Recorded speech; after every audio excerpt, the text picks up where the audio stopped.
If everybody's ready, we'll go ahead and jump back into session number 39. Getting real close to our D&D midlife crisis here. 39, crazy. Yeah. Last time on Simply Another Band of Curiously Odd Travelers, our party had traveled from the barracks of the Hooded Lanterns deep into the center of Drakenheim towards an initial rest stop at the Cosmological Clock Tower. You stopped off, spoke with a few of the Hooded Lanterns stationed there, basically who were there collecting supplies, functioning as scouts, and a relay point for various operations in and inside or outside the main portion of the city of Drakenheim.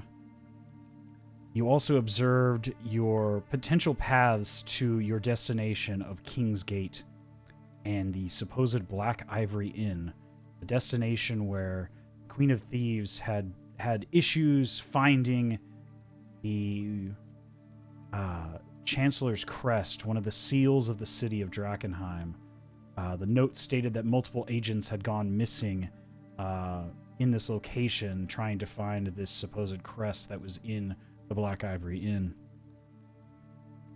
Atop the Cosmological Clock Tower, you could see several of the areas of the deep haze, and after an intense discussion, you decided to try to trek south, threading the needle between the Dran River and one of the pockets of the deepest haze around Slaughterstone Square. Along that path, you encountered a huge shadowy creature of some kind that vanished into that haze, into the center portion of the square. In addition, you found yourselves nearly coming face to face accidentally with some strange aquatic-looking dregs that dragged themselves up from the sewers below the city in this area. And after some quick thinking and a well-executed javelin throw from Chugrulk, you were able to extinguish two of the three and scare off the last of these strange aquatic creatures, calling out, seemingly looking for something on behalf of an individual known as the Duchess. But you didn't stick around long enough to find out who that was or what those creatures were. You had a engagement with a location known as the Black Ivory Inn. After passing through the damaged remains of the Portcullis Gate on either side of King's Gate in the northeastern portion of the city of Drakenheim, the Castle Draken just off a bit of the ways north, atop the highest elevation within the city, you passed through the gate where you spotted something strange for the first time here in Drakenheim. This building seemed oddly unscathed by all the destruction around the city that you've become so accustomed to. In addition, you even saw that it was surrounded by greenery, foliage, life even, and you heard music and individuals laughing and sounds of a piano playing within this structure. Shortly thereafter, you entered into the location with a sign reading Black Ivory Inn, with a piano-like symbol just below its name carved into a large wooden hanging sign. Inside,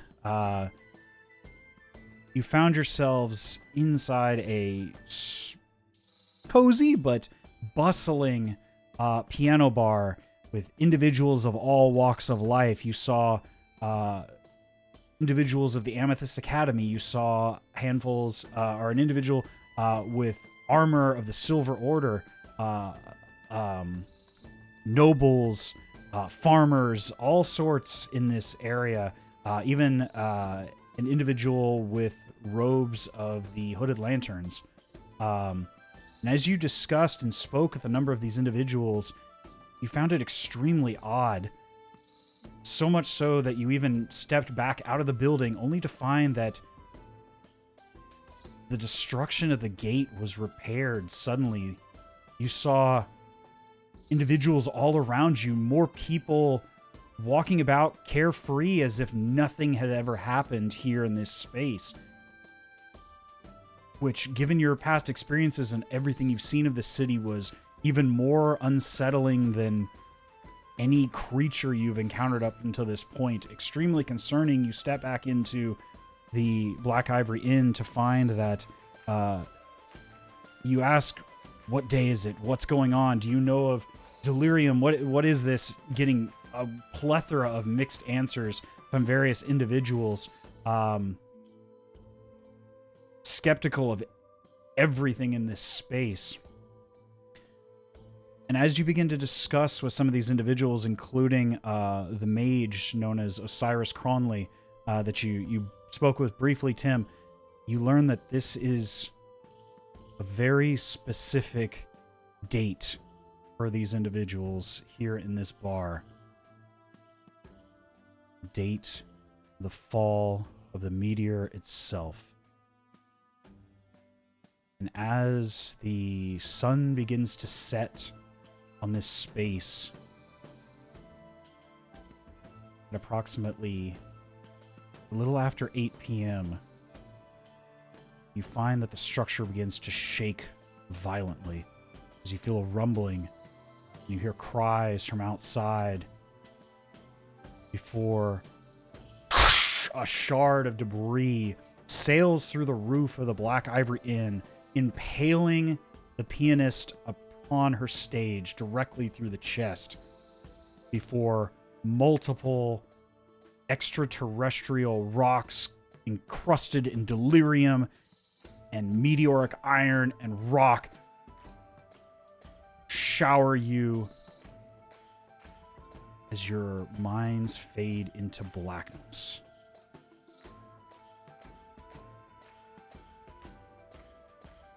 But our story doesn't end there. As you begin to come to consciousness once more, you hear the sounds of the piano playing. As you look up, the shining of torchlight and candlelight of the tables all around you as you open your eyes, the four of you on the ground. Unsure of what had just transpired, you find yourself back in Black Ivory Inn's main dining hall and bar. At this time, I need everyone to give me an intelligence saving throw.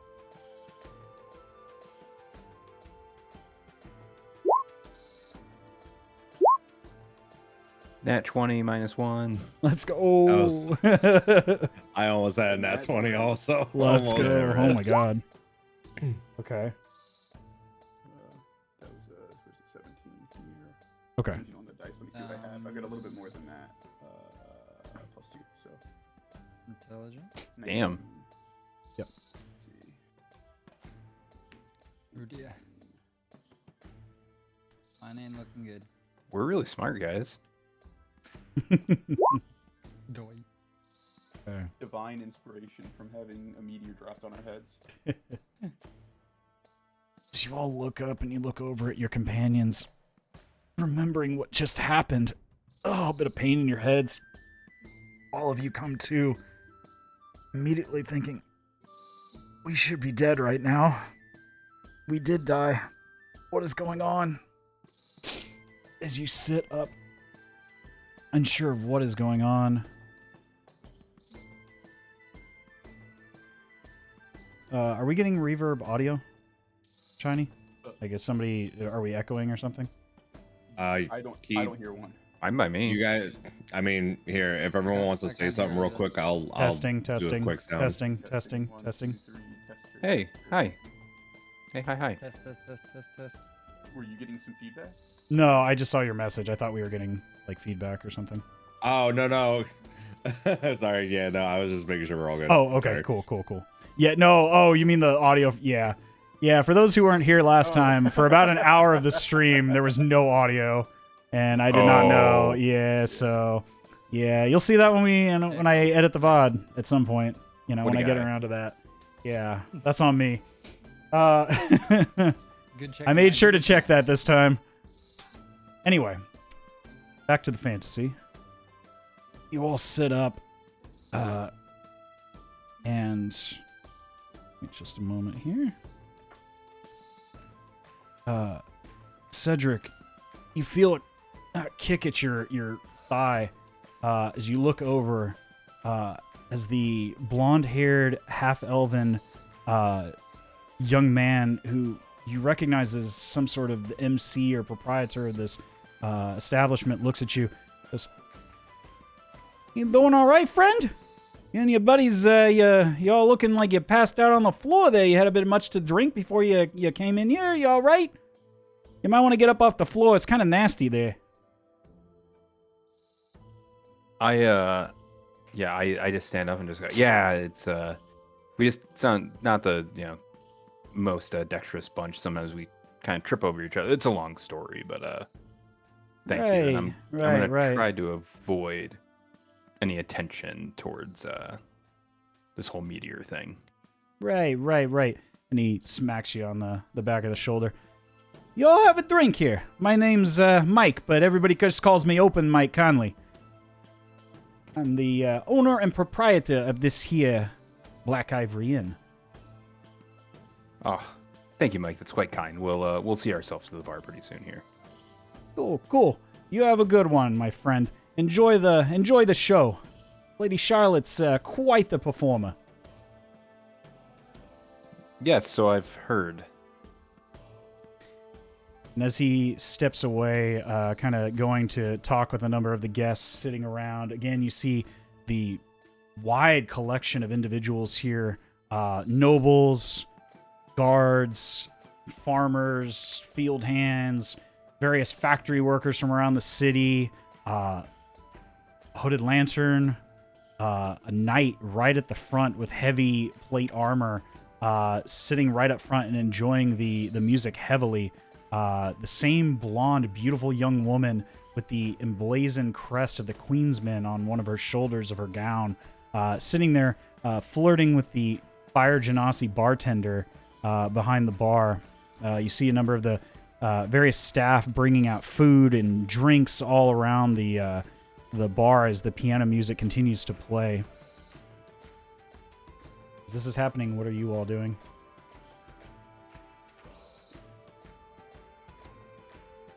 I think, like, I'm just gonna...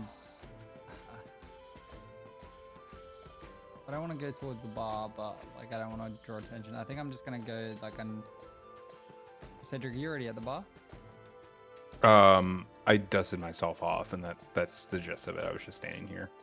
Okay, yeah, I feel like maybe we just go get a table and just, like, maybe sit down. Is there any open tables? Not a fully open table at this time. You look around and you see there's a few that are close enough that you could call them a group. You see some people have kind of lazily pushed some tables together and made more of like a group table, but I mean, you could probably muster up a number of loose seats and find yourselves a grouping close enough together among the various tables. No, I'm down to just kind of like settle in and just kind of, yeah, not. I need a drink. I need a drink for this. I'm trying to avoid the drink. I'm not gonna lie. I don't know. I'm sus, but then yeah, I'm just gonna take a seat maybe. Okay. What about the rest of you? What are you doing?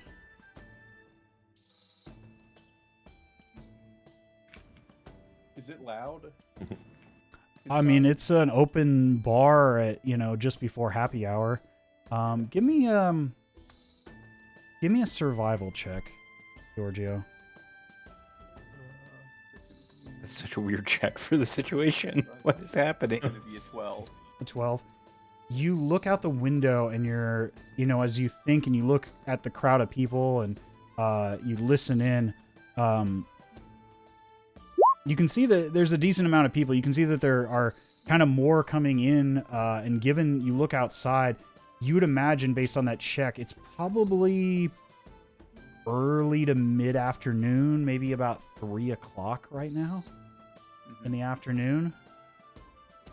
You recall back that, when all hell broke loose in this bar, you thought mere moments ago it was just after dark.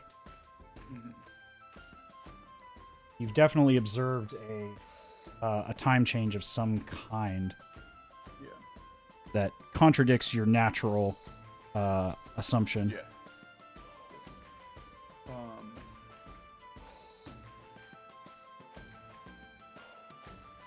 Tim, you said you're going to get a drink. I mean, depending how many loops we go, I might get a drink. This one, I was actually gonna because we haven't talked to you, we haven't acknowledged the situation, right? Yeah, exactly. So Yeah, which is exactly what I was. So if I was the same brain. I'll go sit down with him, and I wanted to talk to you specifically. Okay, let's do it. Because I think that you would have the most knowledge of the meteor and what happened. Okay. And so I guess we're how long do we have? I guess first off, I don't remember what time it was whenever it just crashed. I don't know if we would remember what time it was just after dark, you said. With that survival, what was the time on the clock tower, right? Right. Oh, yeah. So you remember, based on that check, that you assume it's probably about 3 o'clock right now. Given your wow. But you remember specifically the time discussed, and Tim, you corroborate this as well based on your discussions with the elderly-looking mage that you spoke with here. That's still in the bar as you look over. Still in the same place. Looks identical to just before you were crushed by the falling meteor. You remember that it was... Dang. He's got nothing else to do, I guess. You remember that it was a little after 8 o'clock that this whole catastrophe took place. Okay. So we have a lot of time. In fact, with that in mind, just to give you kind of a mechanical framework to work with right now, we're going to go ahead and do this almost like an initiative order. And each round is going to be considered 1 hour. So you'll have approximately 5 rounds. Now, we'll be a little fast and loose with how much time each takes. But once everybody does what they want in their turn order of the round, an hour will pass. Okay. Okay. And that may go a little longer for certain things, plus or minus, but, we'll kind of play it by ear. But just to make things a little more mechanically understandable for you all. So if you would go ahead, I'm going to go ahead and pull up the initiative tracker here. Give me just a moment before you roll. And just one quick question. We have full recognition of the things that happened before, right? You do. Okay. You remember exactly what had just happened to you. You're not fully understanding where it was, but you remember everything that happened since you first stepped into this bar. And you remember that you are fairly certain you died. You feel like you should be dead right now. And yet you are here. The order still has Big Linda on there. I know, yeah. Let me that's great. Okay. Well, we'll take your... Go ahead and roll again, Tim. You can take whichever one's higher. That's my fault for not having it prepared. Okay. Sorry, I was rolling for Big Linda. Maybe she pops through the floor again. She's like, I'm here. I was here the whole time. What's up, bitches? I'm back. If you want to roll physically, Giorgio, you can. But go ahead and... I've tucked it in. Oh, you did? Yeah. We're all good. I got an 18 plus 2. Oh, okay. Gotcha. Okay. Yeah, I put it in. Chugrulk, did Chugrulks didn't come that's through on weird. the thing. Yeah, we'll keep the 22 because it's likely, unless you roll something higher. Go ahead and click your token and then roll initiative. Yeah, because when I did mine, it said I needed to Yeah, I did the same thing. Keep forgetting that. Yeah, I think you have to That's click your odd. token beforehand. Yeah, click your token, then just click the initiative thing and There we Okay. go. Well, I'll change it to Yeah, a yeah, yeah. 22. Sorry, yeah, I didn't know you had to do that. All right. Cool. All right. With that being said, just to keep things a little more orderly and give you guys an understanding, each round it will be approximately 1 hour. So what you do each round, is up to you. Who you choose to talk to, how you choose to spend that time. We'll play it by ear a little bit, but at the end of each round, 1 hour will pass. At the end of the 5th round, the meteors will fall again. So, We're sitting over here by this table, right? yeah. So, with that in place, Chugrulk, you're the first to sort of discuss. You can discuss amongst yourselves. You can choose to question people. You can choose to explore. What would you like to do? I don't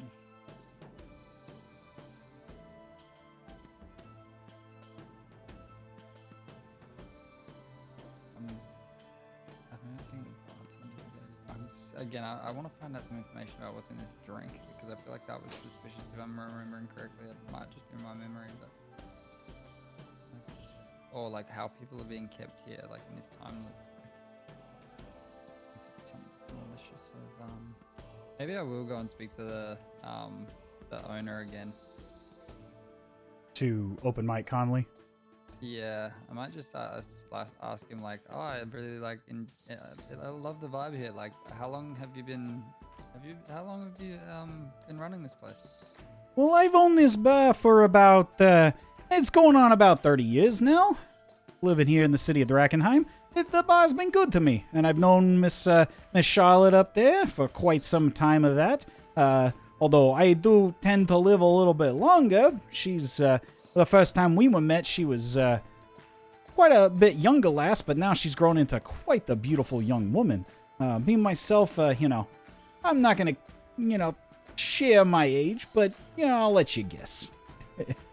But I've owned this bar and this location now for the better part of 3 decades.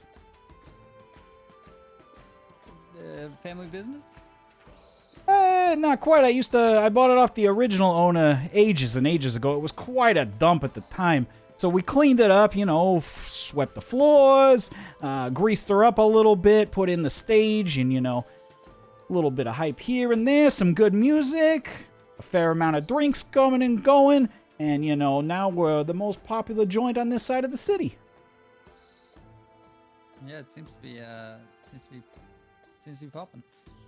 I appreciate your time. Thank you. Of course. Make sure you tip your waitresses. As he steps away and begins to circle through other parts of the bar. Okay. All right. I'm gonna mull on that, and I think that's it for me. Okay. Oh, I flipped that the wrong way. Giorgio, I would imagine you would have heard most of that conversation as you were. I don't know if you were sitting together with each other or. As you say, I was gonna go and sit down with Chugrulk at the table. So Okay. Yeah, sure, I would kind of want like- some that. So, And I'd like to get Tim's attention and have Tim come sit with us as well. And then. yeah, you should have control of your tokens if you want to move yourselves Yeah. around and wherever you'd like, just for your own positional awareness. So wave Tim over and. Oh, excuse me, guys. Excuse me. And just start asking. I have some questions about the meteor, and I think that Tim was going to be the most knowledgeable on the events of that day out of the 4 of us, and then obviously no one else at the bar is going to know. So, Tim, I know we've got roughly 5 hours to go before this happens again. Do you remember the path of the meteor and what all was damaged along the way? I'm trying to think if there's a place that we can go that would be safe, or if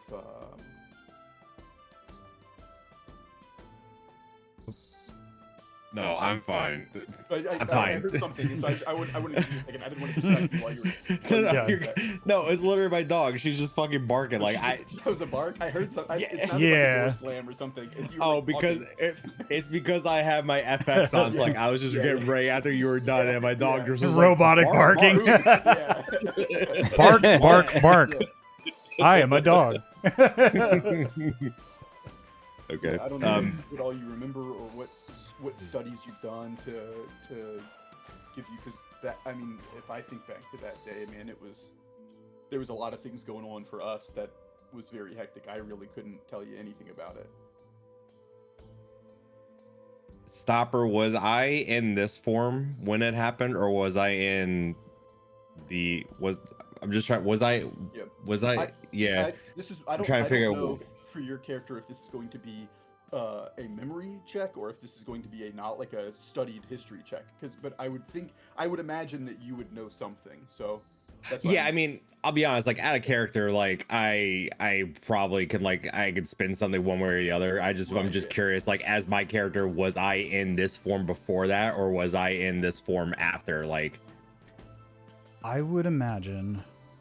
I believe, given the sequence of events and your fascination with other planes of existence, Tim, I would imagine you would not be in this particular form as of this current day. That's what I figured. If you understand at this point in time, I would imagine that you would likely be in your flesh and blood form as Theodore at this point in time. Which means probably no memories, right? No, you still have your memories of when you were humanoid. Yeah, like, yeah. You still have full memories of that. The incident that brought you to your current form is a bit haphazard at times, but your memories prior to that are still loud and clear. In fact, this incident itself would likely have been what sparked your obsessive fascination with extraplanar travel and research. So I would imagine that, given your background and your understanding of the arcane and this incident as a whole, and what you've already witnessed thus far, I'll give you a general analysis of what you remember of this day. And then if you would like to try to remember anything further, then I'll have you, roll a various check. Sure. I would imagine you understood, given your understanding of this incident, that the meteor fell into the early evening of this particular day. And that the path of this meteor fell from the west by northwest direction, heading almost exactly southeastward, where it landed the majority of the crash. Where today, as you know it currently, is where the main crater in the city is, in the wards of the city, just along the Dran River. But you know that some parts and pieces, and you've observed some parts and pieces of this meteor broke off throughout the city. You've collected some of those pieces in the Rat's Nest Tavern. You just observed other debris falling upon you mere moments ago. You would remember that this catastrophe carried with it, mass devastation on a scale you've never seen before. You witnessed all of this, but given the situation, it wasn't really something that you could document well, given the hysteria and what was to follow. It really wasn't until you had time to process that you became more obsessed of where this substance came from, where this meteor came from, where these entities were coming from. And that's where you became more fascinated with these extraplanar and extra-dimensional and extraterrestrial bodies, creatures, and other forms of existence. ultimately that drove you to your dangerous obsession.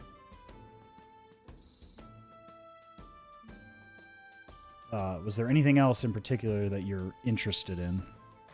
And if you're trying to discuss this amongst yourselves, if there's something, Giorgio, you're looking for specifically to ask Tim, feel free to discuss amongst yourselves. Yeah, so I guess the motive here, what I'm asking about, I'm trying to think of where we could go that could be safe, or where we could go that could find out more information. If there's a place that we could go that would be safe, that way we don't die, we probably don't reset, right? And then we could, in the aftermath of the meteor crash, we can find out something else. If we can prevent the loops from happening, then we can figure out how to get out, right? Are we talking in character, or are we talking like out of character? So Bullshit right now. So that's kind of okay. I mean, a little of both, right? Maybe I'm explaining what I'm thinking, right? None of my only thing is that that's not gonna work, because what's it called? Because one of us tried walking away, and literally we literally looped around, like we went left. It was like a fucking cartoon. We went out left side, we came back to the right side. Yeah, I don't remember who. I don't remember if it was me, Spud, or I know it definitely wasn't you, but I know it was. The gate and found that it was intact, right? So I didn't, and then I came back on purpose. But I don't. If we got looped around, I didn't realize that. Yeah, I believe.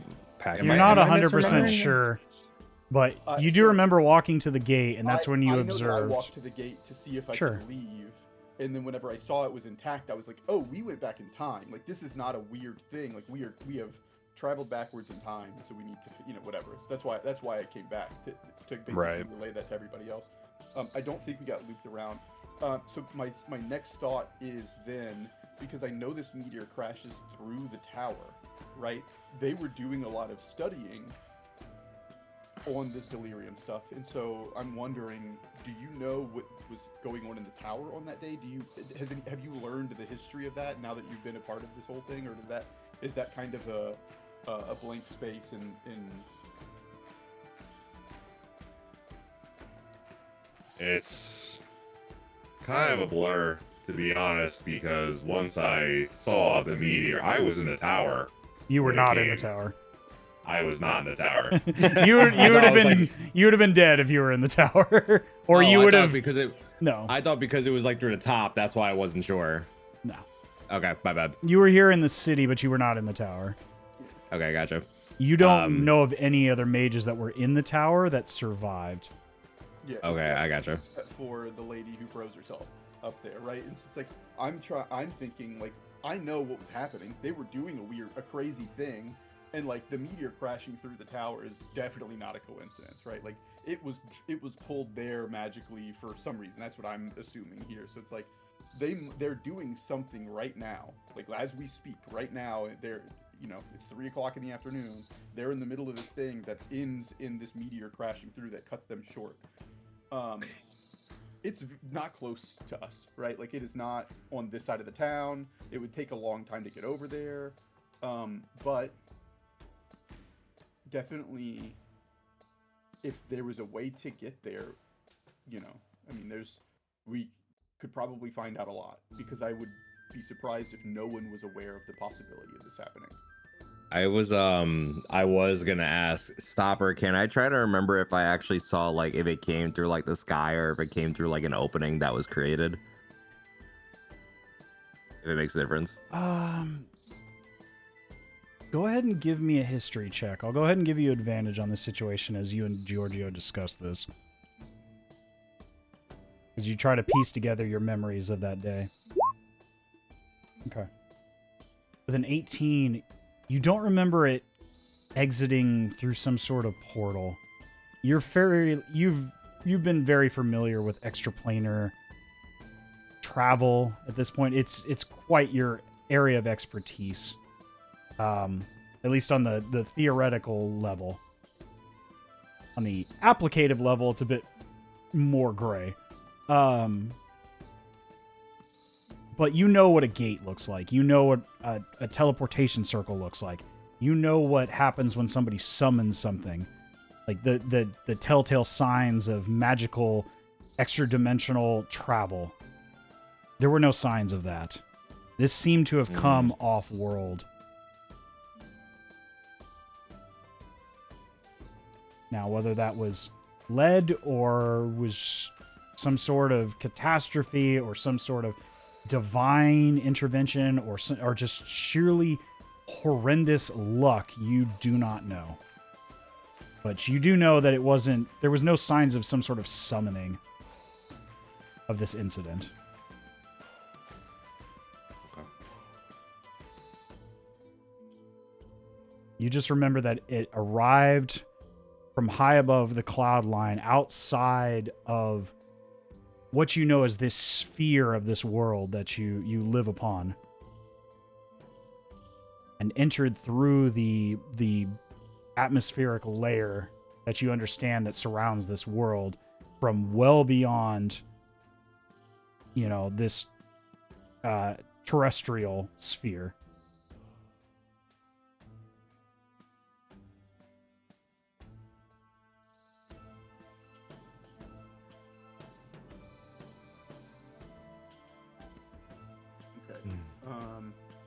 So if that would be relayed,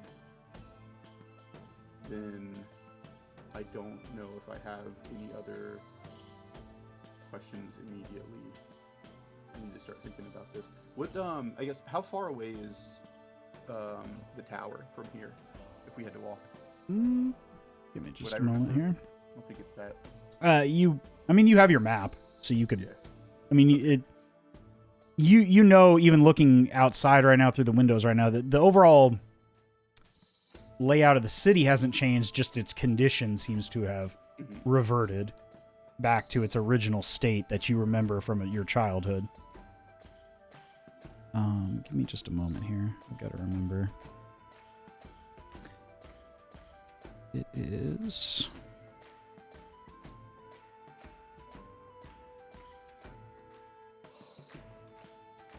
where you are now to the... You said to the the inscrutable tower? Yeah.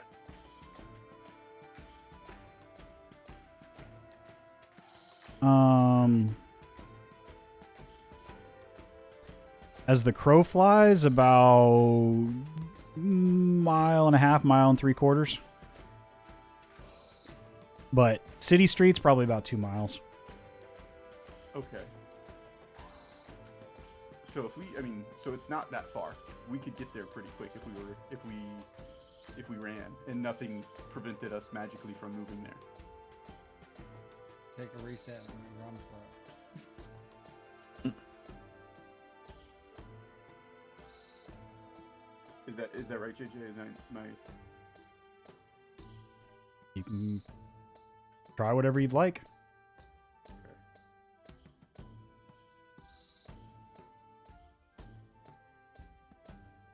Is that what you're doing?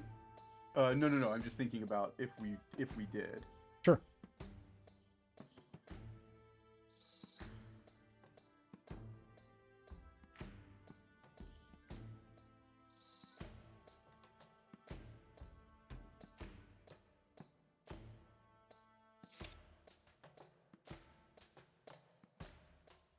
Do you have any other discussion points or questions? Okay. That's all that I have for my turn in this. I'm going to think about this for a little bit.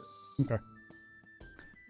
Tim, we're on to you as you wrap up this questioning and discussion and exchange of ideas with your companion, Georgio. What's going through your mind and what would you like to do? That's a good question.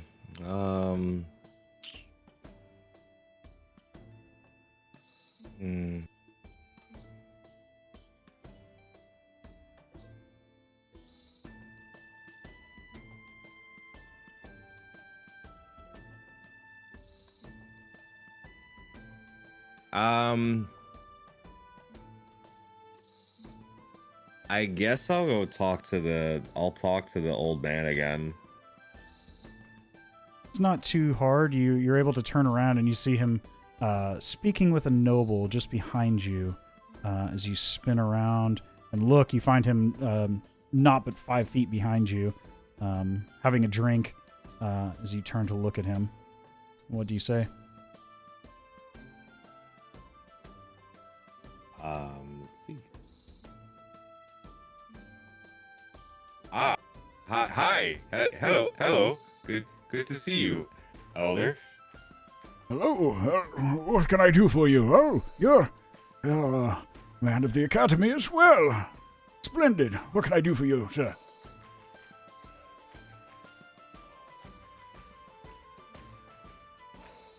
Yeah, I was just curious. New guy.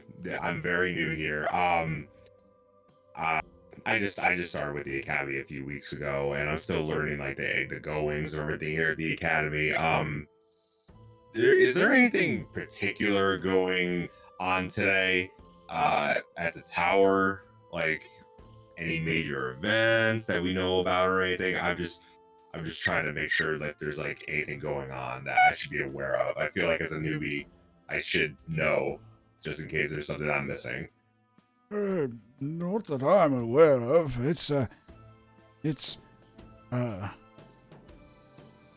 Last I heard, the Archmagus of the Inscrutable Tower was just arriving back from her discussions in the 3 cities of Liberio.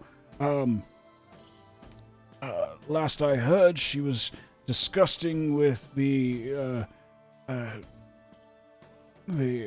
Master Smith to the caretaker of the cosmological clock tower. That was her most recent endeavor. She was incredibly interested in trying to fix it back to its former glory from well over a century ago. It has been locked in place for many years. Locked in, as you've seen, and he points to the clock tower you can see out of one of the windows.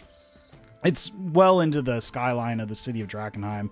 Not quite as high up as the Inscrutable Tower, but having just been there, not but what you imagine is a few hours ago as far as your internal clock is going. You look over and it's still in the same position as you've always seen it here within the city. You see that the hands have not moved from that same position previously. It, as you can see, has been locked in that position. It's many faces symbolizing the passage of the spheres and the planes surrounding our own. Here, the center of the clock itself is to represent the material plane, and those around it, as if you understand, the various extraplanar dimensions that this theory surmises make up the whole of our multidimensional world. If you believed this theory, of course, there are many contradicting theories that dictate the spheres of and our various positions among them. This one is more egocentric, if you catch my drift. It assumes that we are the very center of this extra-dimensional plane. Some would agree, and others would find that a bit self-centered. Yeah. What a crazy theory that would be. Okay. All right. Well, thank you for your time, Elder. I will leave you to your conversation. But I'm sorry, I did not catch your name. I'll look at the other guy and try to introduce myself. I'm Osiris Cronley of the Amethyst Academy. And he shakes your hand, and as he does so, you can see he has 7 rings on his hand. Oh, fancy. So, very similar to the ones that you have, to your 4 rings. Kind of an exchange of standing, if you will. Gotcha. Almost like an exchange of, like a informal exchange of rank, if you will. Okay. Yeah, I mean, that's, what's it called? But then, like, if I was, also, trying to introduce myself to the other guy, too, the noble that he's talking to. I'm just curious. You look over, he's, well-dressed, deeply dyed, reddish blue velvets and things of that nature. Give me give me a history check. See if you recognize his garb. A 14. You're not 100% sure, but you have, based on the garb and the styling of this particular velvet overcoat and various fine leathers and things of that nature, you'd imagine he's probably from an area not far or perhaps directly in the free cities of Luberio. Okay. You would recognize that city as there's various powers that you're all very much aware of on this continent.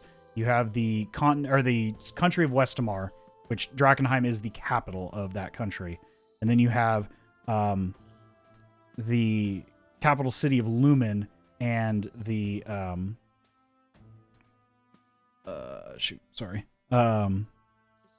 which is the theocracy of Illyria, which is further southwest, and then Chugrulk, you are very familiar from this next one.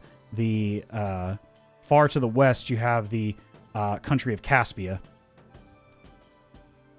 And those are the three major powers of the continent, with the exception of the free cities of Luberio that are almost smack dab in the middle of Illyria and Westamar. And given its position along those trade routes, it has managed to maintain its independence for the last 200, 300 years through various means outside of pure military strength, which it pretty severely lacks. But its overall culture is kind of a mishmash of all the other major powers in this area. You also know it as one of the other cities that contains one of the former strongholds of the Sorcerer Kings of old. Not unlike the Inscrutable Tower, there is a massive floating city known as the Enigma Ziggurat, always floating above and around the city of Luberio. I don't currently have the photo, but you remember it. It's almost like an upside-down pyramid floating effortlessly without any type of propulsion that at least you understand at this point. It's you understand it's likely the headquarters of one, perhaps more, of the ruling members of the Amethyst Academy, the sort of secret group known as the Directorate.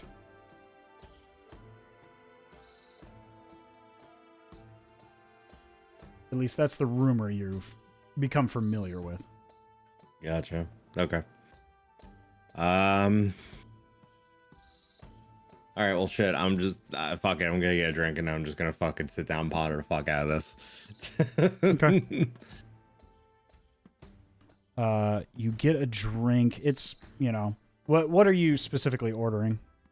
Just for flavor purposes. Something like a cider. Nothing too crazy. I don't want to get too shit faced for this. You're gonna sober be up pretty fucking quick. 2 or 3 copa, if you don't mind, as the Fire Genasi pours the tapped cider into a mug for you.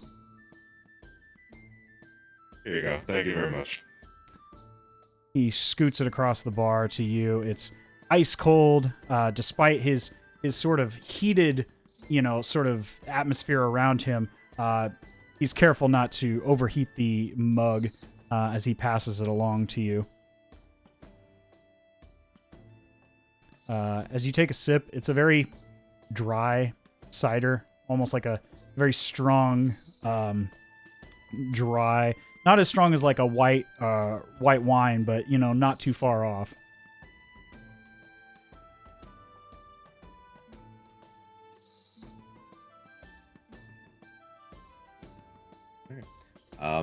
Yeah, I'll just go sit down at the table and then that's it. I'm good for now. Okay. Cedric, what would you like to do? Did we ever confirm the like going from one end of the property and like ending up on the other one? No, you didn't currently. That never happened. Okay. No, Giorgio stopped when he realized that the gate was back in working order and that there were guards and people all abound around outside the Black Ivory Inn. And was there some? Maybe I could ask Georgia this directly. If there was something like physically stopping him from going any further, or No. So once I saw that the gate was not collapsed, I was like, "There's a lot more going on than we realized." And so I turned around just to let you guys all know. And then before we really did anything else, the whole shit collapsed on us. the whole meteor hit? Yeah. I think I would be curious, and I would go to the gate and just see for myself and see what happens. Okay. Try to go through. You begin walking casually towards the gate. As you walk outside, you see people of all walks of life, merchants carrying carts, horse-drawn carriages carrying nobles to various places in and around the Castle Draken. The gates of the portcullis are wide open right now. You see guards watching people, but generally aren't paying too much mind unless any ruckus is being called. This is a fairly free-flowing gate. As you begin to pass through the gate itself, you do begin to walk, and you observe the people around. It's like any other bustling metropolis city. So you continue to walk and walk without much direction. But as you do so, you walk further. And the figures begin to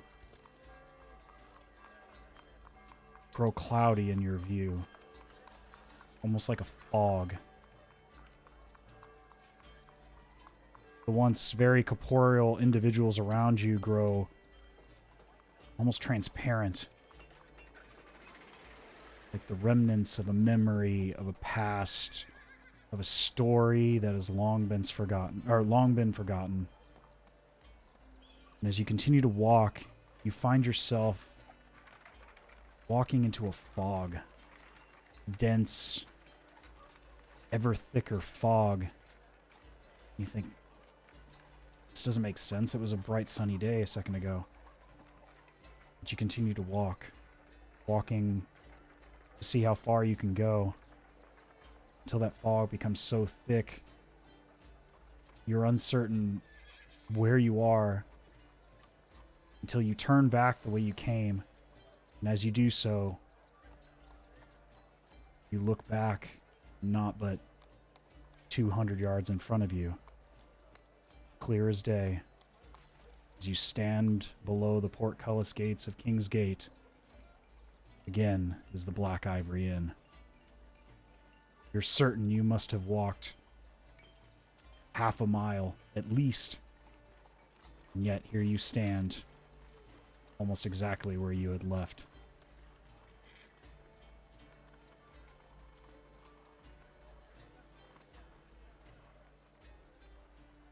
That's cool.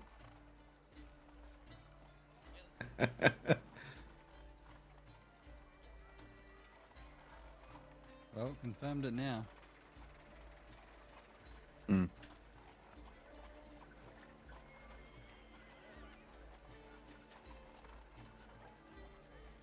I'm gonna go ahead and walk back into the bar and just see if is there anyone just like by themselves by chance, just like saying by themselves or not really interacting with anyone else. You do recall the lone-looking hooded lantern in the corner. Just to the right, in the corner of the bar, not far from where your companions are, just calmly watching. Next to Chugrulk, essentially. Yes. And you see another lone individual, the darker skinned female knight wearing beautifully polished silver plate mail, emblazoned with the symbol of the Silver Order and the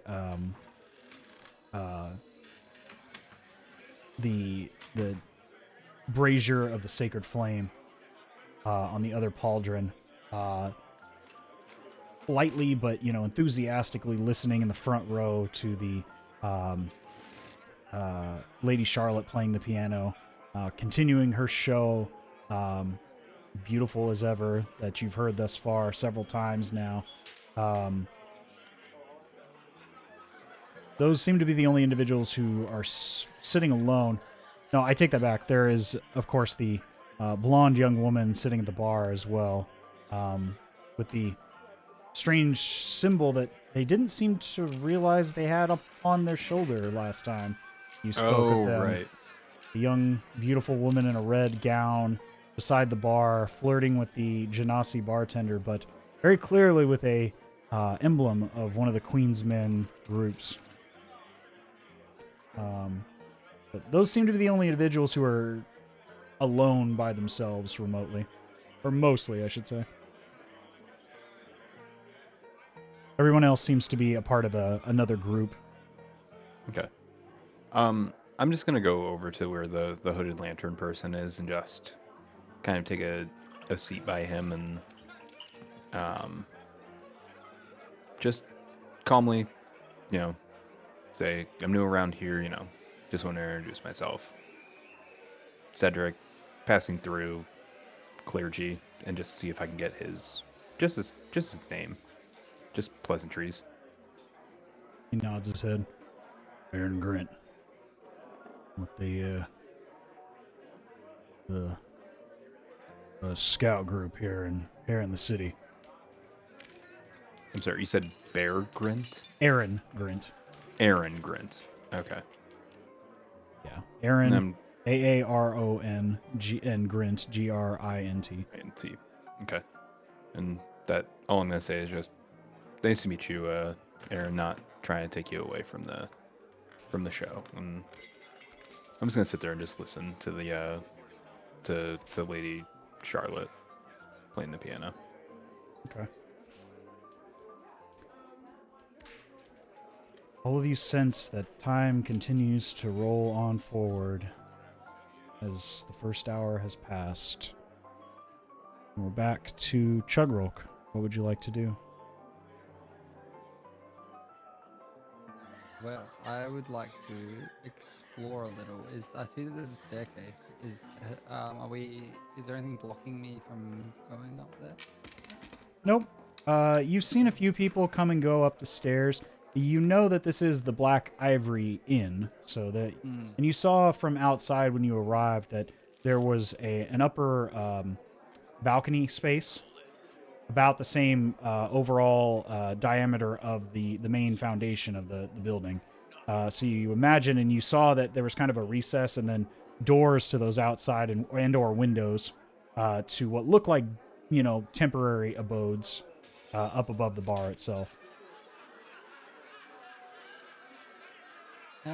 I think I'm going to attempt to just go up those stairs that I can see, like, Okay. up there. Well, let me go ahead and pull up the second floor for you all to see. You would be at the stairs. Give me just a moment here. I don't know if I clouded them incorrectly. Give me a second here. I'm going to move this out of the way. Okay. Yeah, let me unhide some of these areas. Give me just a moment.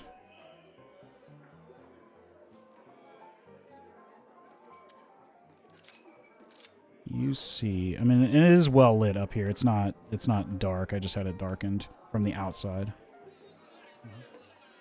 Because this is an interior corridor here. You would be at the top of those stairs there. Yep.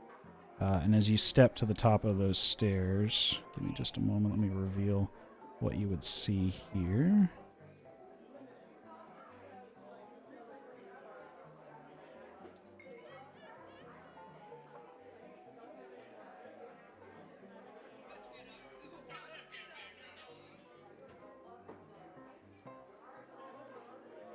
There we go. Zoom out for everybody here. You find yourself in a corridor with various lanterns hanging across the wall, sconces, a number of various doors to small temporary bedrooms lining the area. Also a door to the outside of this balcony area. I don't have any tokens out there, but you do see a number of individuals drinking on the balcony outside, bottles of wine. Usually less crowded than the main piano bar on the first level, but a number of people enjoying more private encounters away from, prying eyes or, just the general rabble-rousing down below as things are getting into this swing of the mid to late afternoon as we grow closer to like a happy hour type environment. But if you'd like, you can go ahead and drop your token there in front of the spiral staircase. Just so we have a point of reference here. You'd be approximately, right there at the top of those stairs. But this is what you see right now. It's just a corridor with various doors to a number of what you imagine are bedrooms. As this is a bar and an inn. And then, like, over in this direction, is this like a balcony? Yeah, this leads out to a balcony that you can step out onto. You see there's... No one out here, I'm noticing. There are individuals out here. I just didn't put any tokens out. No, that's alright. I was just making sure. Right. Most of them are just listening from afar to the piano music's a bit muffled from out here, but you can still hear it clear enough.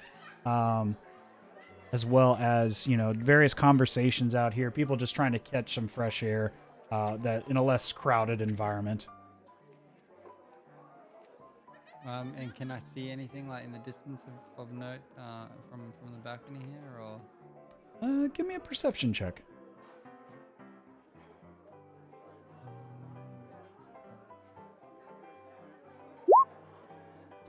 Okay. You can clearly see the whole skyline of Drakenheim as you observe with close detail everything around here. You can see it's a beautifully clear afternoon. The most beautiful you've seen this city since you've arrived here. Your understanding of this city, having never been here before the catastrophe up until you arrived but a few weeks prior, this is beautiful. It's a beautiful metropolis. It's well maintained. You see to one side as you look southwest, you see the large buttressed walls of the surrounding the city. You see King's Gate just not but 250 yards away. So just to clarify my question as well, Sure. like there's no mist, there's no haze like that is visible from like from like visually looking like in afar. No, you don't see any mist or anything. But So I guess not like that I had the information from his venture, but I guess like that was with the perception I had, I was like curious. But what does catch your attention as you step out into this more serene and quiet environment, or quieter in relation to the bar below, as you kind of step around the balcony and you look around, and as you're looking out trying to find any of this mist that your companion had mentioned, you don't see anything out of the ordinary other than the fact that this city looks to be normal once more, which is, given the environment you've been trudging through the last few weeks, is extremely abnormal. Yes. Yeah. But compared to what should be, it is not abnormal at all. What you do hear in one of these rooms at the very end along this balcony is a voice. A voice in an accent that you find very familiar. It's been a number of years since you've heard this voice. But given your circumstances, your flight from your home of Caspia, the bounty on your head. It resonates in your mind as you hear this voice. Voice of an individual you thought long dead. A voice you haven't heard since your time as a mercenary in the Civil War of Westamar.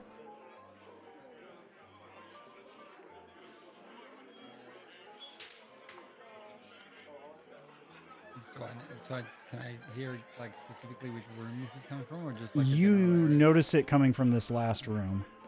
As you can see, there's 2 windows into this room with curtains pulled shut. Here and here. One directly in front of you and one just a few feet over to the right. But it is this room. Can I exit character for a second? Just asking a question about like, so I don't have unlimited time during it because otherwise it's going to defeat the concept of like, yeah, us having time. Sure. I don't have time to like go down and get like, you know, tell the squad like this, like, you know, like I just don't want to like get myself into a tricky spot.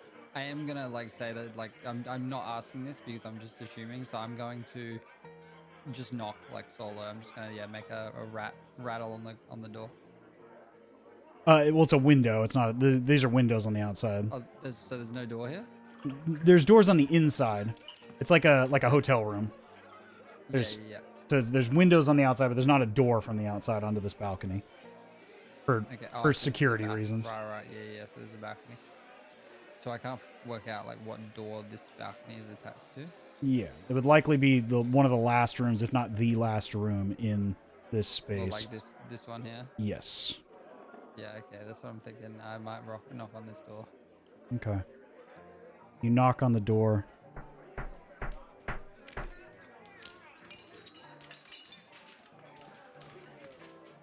I told you that I was not interested in more wine. Leave. I have company attending to me already.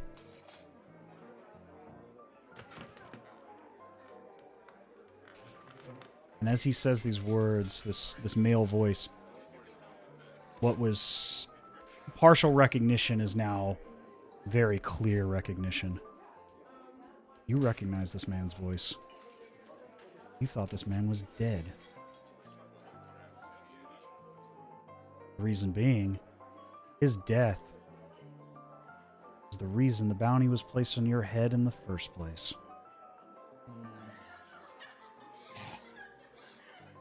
You recognize this voice.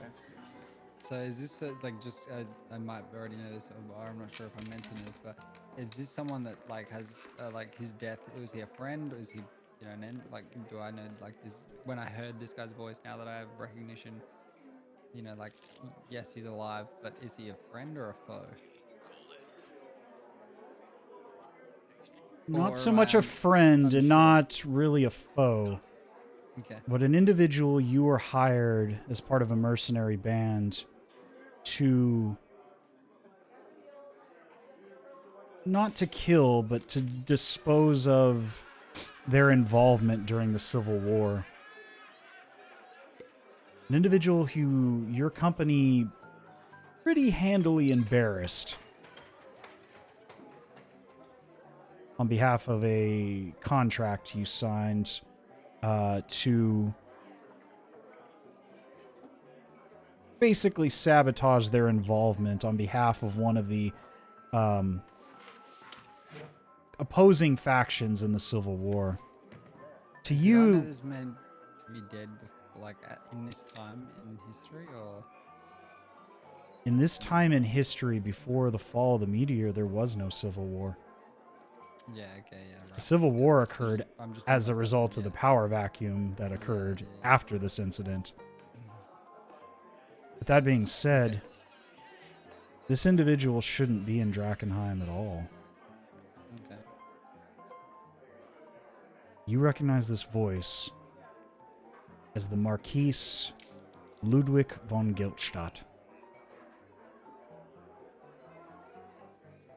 The current Duke of Geltstadt is this man's younger brother.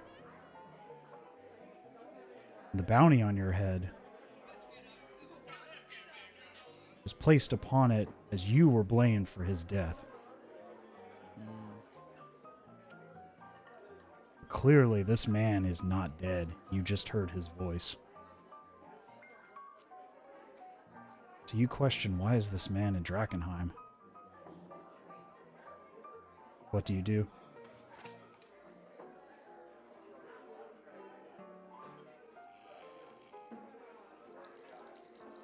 I'm gonna leave with that information and go and return to the others. Okay. Let me pull the other map back up here. I don't know why the turn order deal disappeared, but let me drop you guys back to the first floor. Oh, it's because we had the turn order on this map. You return to your companions. Equal parts confused, a tiny bit shaken, a tiny bit of anger welling up inside you, which you stomach and bear for the time being. I'm gonna share quietly with the group that I've got some unfinished business upstairs. Let me know if, you know, like basically I'm gonna ask, let me know if shit's gonna hit the fan, because if so, I'm gonna use my I'm gonna use my reset and work on this. I don't want to cause trouble if we're still working things out. That's all. So I'm trying to, like, you know, like obviously subtly mention that, you know, look, I've got something I want to work out, but I don't want to, like, you know, I know that we can reset at this stage. We know what's coming. Quote unquote. Like, I'm gonna act like I think we know what's coming. Yeah. This is me. This is just me in character. I'm gonna be like, you guys. I know what's up. We're resetting. I'm gonna deal with this guy if I have a chance. So I'm gonna come in with that. As Chugrulk says this, what are the three of you thinking as you hear this sort of out of character discussion from your companion?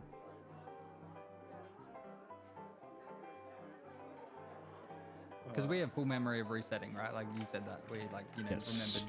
remembered dying, we quote did this unquote. time. And then, Yeah. yes, yeah. I know that we, like. I'm just saying, like, as my, like, you know, quote, my gladiatorial thing. I'm gonna be like, yeah, We guys, have- I know what's up. We're gonna reset. It's fine. Yeah, we have no. Could have reset. Yeah. I think this is a game now. I'm in gladiator mode, bro. You gotta do it this way. It's like, what is it? Welcome. The four of you have done something deliberate in your past lives. Would you like to play a game? Yeah. We used Would to you do like that to with, play a revisiting game? movies, but now we've got Looper in here and shit. You know. Yeah. No, I would be confused and Yeah. curious. I would want to know what's going on. More specifically, I would ask questions. Yeah. I got someone upstairs that I want to deal with, but at the end of the day, I don't know how that's gonna pan out, and I don't want to get us all kicked out. I mean, is this like just catharsis thing? If we're reset, if we're about to loop back, like you don't gain anything from this, right? This is just Yeah, realistically, I That's it. think to say fuck it, right? Like, what's gonna happen? That's Oop. what I think. I'm like, Like, bro, if I'm you, in like- that, like, guys, if you guys don't have anything to do, I'm gonna be fucking with that guy. Look, so like here's the deal. We need to figure out what we're doing here. If this is going to be distracting, then like just go do it. Like just go do it. We'll brainstorm what we got to do, and then like if something bad happens, and then it resets, and then it's like, all right, cool. Like now you can focus, right? Like Now we know not to do that. No, yeah. So yeah, that's basically what I was putting to the group. I'm like, guys, I got something I want to deal with, but I'm happy to leave it if you don't think it's a good idea. are you gonna be fine?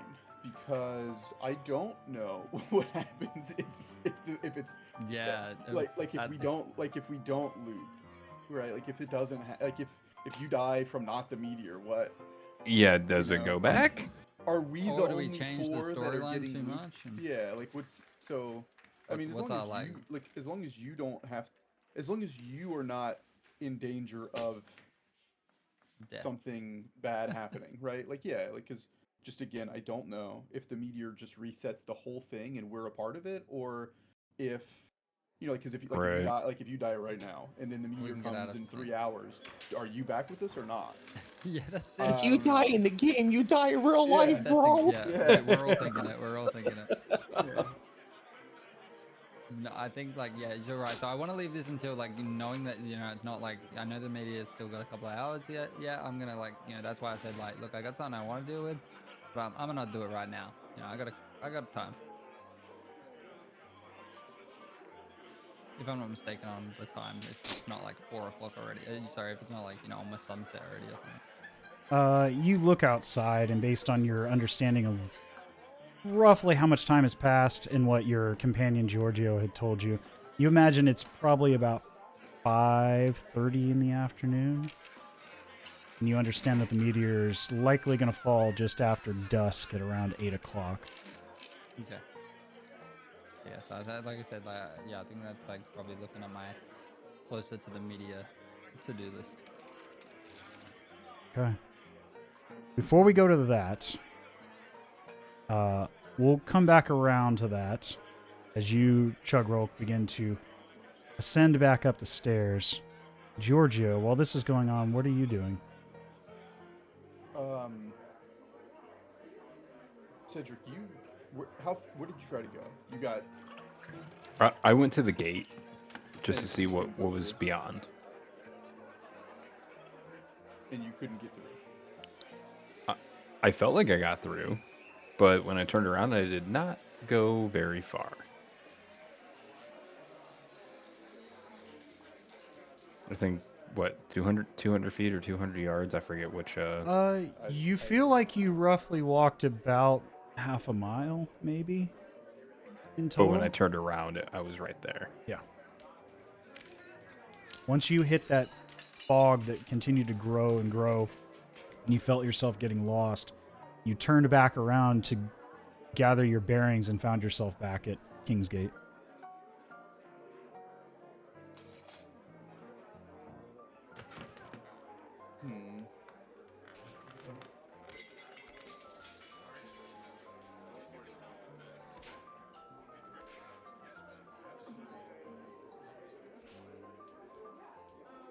What is around? I'm curious what's around here, so I'm gonna get up and explore outside the gate, the neighboring buildings. You walk around outside. You see what you imagine, very normal-looking people walking around you. Give me a general intelligence check. 7 and 2, so a 9. 9. It's really hard to tell, at least until you turn, and as you're kind of walking around, you're a fairly large framed individual. As you turn, you feel like you're just about to bump into somebody, as a young woman and her mother, or a young girl and her mother are walking directly forward towards the gate as you turn back towards the Black Ivory Inn to kind of look around and inspect what you're looking at. Right as they walk and would otherwise bump into you, you initially react like, oh goodness, I'm about to knock somebody off their feet.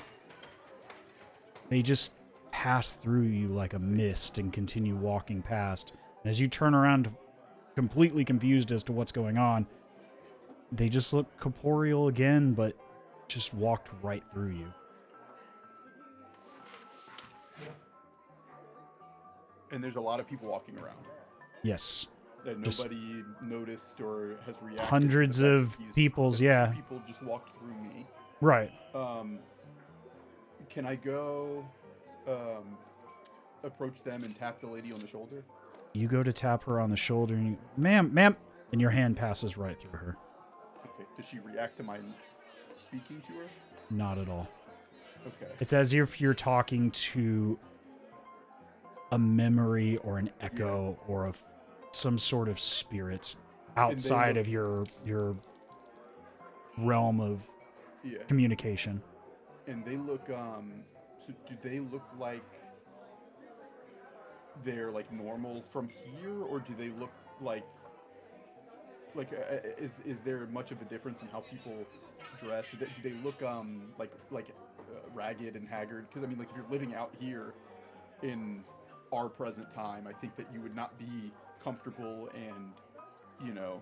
You look at the clothing that they're wearing, and they look everything like seems intact and normal. Okay. So, yeah, they look like Okay. the people that you recognize from your childhood. Yeah, You notice okay, the so it's- fashions of your it's not- childhood in this area. It's as if you, for a comparison in current times, it's like you walked back into the 90s and you're seeing clothing of that time. Yeah. So this is what I'm thinking is am I seeing phantoms of the future that have not come back, or am I seeing phantoms of the time that we have transported to, and it's the latter? So, I guess so. There's a lot of people walking around.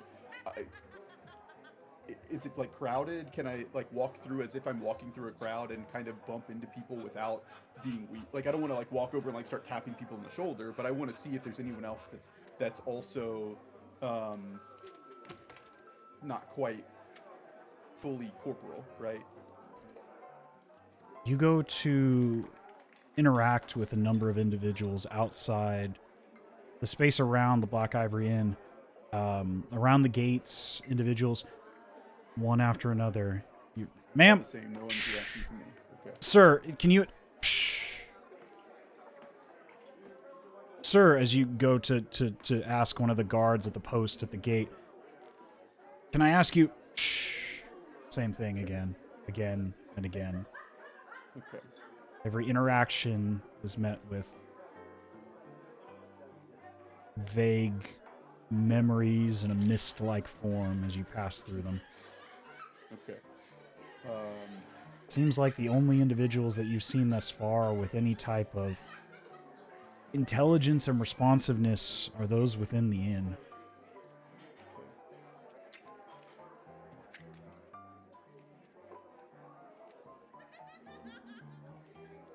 Okay. So I'll go back to the table inside.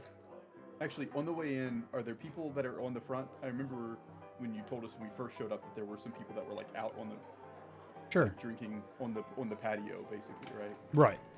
Did those people acknowledge me as I walk in? I'll just wave and say, "Hey guys, how you doing?" Whatever. You, as you say this to one of the individuals who's holding a bottle of red wine and looks pretty drunk, but looks at you. Hey, share a drink? Yeah. I'm gonna keep going in. Okay, so go back to my friends and explain this phenomenon here. And what I think might be happening is that we are not back in time, but that actually pause. Let me go back outside. I'll cut that off in character, whatever, because I shouldn't have thought. Are the plants outside real? I'm gonna go back outside and see if I can take a leaf off of one of the plants that we saw. The ones around the inn or just past the inn? Just past the inn. Let's go all the way out first and check those. You walk a little ways out into the street. You notice there's some bushes and trees, you know, kind of like a crepe myrtle type smaller tree. You go to grab one of those, and as your hand grabs it, you go to grab what looks like leaves, and as you grab it, you don't grab any leaves, but you grab what looks and feels like a dead branch. Okay, perfect. That's what I thought. Same with at the edge of the. So now the ones that are on like the edge of the bar, are those the same way, or can I pull leaves off of this? You grab a handful of rose petals and leaves, and people are looking at you funny like, yeah, okay. If you need some coin, mate, for some food, I can give you some. No, we're fine. I'm going back inside. I'll toss all the leaves. I don't need them anymore. We'll go back inside, and so now pick back up where I left off with everybody. I think that there is. So I don't know. I'm not a magic guy, so maybe Tim, you might, or said, you might be able to have better knowledge of this than I do. But outside, you tried to walk. You couldn't really go that far. But the people outside aren't real. The people inside are real. But I think that this is like a bubble of a spell. I don't think we've traveled through time. I think that this is a spell, and that someone is maybe point over at the bar owner, maybe him, maybe point at the lady that's doing it. Somebody here might be in creating this field of what is going on, right? I can't. That's as best as I can articulate what is going on. Does that make sense to everybody? Yeah. Yeah, no, definitely. Is anyone aware of some sort of magic that could do something like this? I would maybe multiple spells in tandem. I have no idea. I'm not. This is outside of my realm of expertise.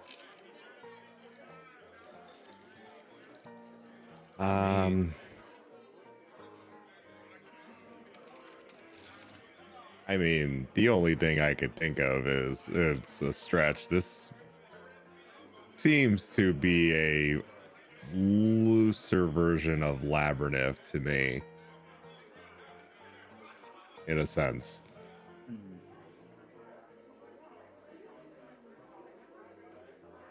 But I have not seen anything like this. What's the thing that we came to look for? Oh yeah. You were looking for the Chancellor's Crest. We've been here for so long, I can't remember. You came specifically looking for the Chancellor's Crest, one of the seals of the Chancellor's city. Crest. And the Chancellor, would the Chancellor's Crest, because we know these things are all magical items, would the Chancellor's Crest be able to do something like this? Something that it could do? Theoretically, like, obviously we have no idea what it actually does, but like, would that make sense? Like the Spy Master's Signet, like, right? Like that's, what's her name has that thing because she's transforming left and right. Like that's obviously like, thematically it fits. The Screwball Staff, right? You've got this, these powerful spells woven into this staff that is, obviously like, whatever. So we know with the Lord Commander's, was it a seal? The Lord Commander's seal. Yeah, there's. We know what the Lord Commander's seal was able to do, which again is fitting for someone of that station. So the Chancellor's Crest, would that? I don't know if I keep saying quest or not. Chancellor's Crest. It's a hard phrase to say. Chancellor's Crest. Yeah. Chancellor's Crest. Does this make sense? What does the Chancellor do? JJ, I would know that. You would vaguely remember from your studies as a boy, the Chancellor of the city of Drakenheim was roughly like the Secretary of State. They dealt with matters of statecraft. They were sort of the ambassador of Westamar's capital. They dealt with foreign powers, other bureaucrats, merchants, various matters of statehood in and without the city of Drakenheim and Westamar as a whole. The closest comparison I have in the real world would be like the Secretary of State. Yeah, okay.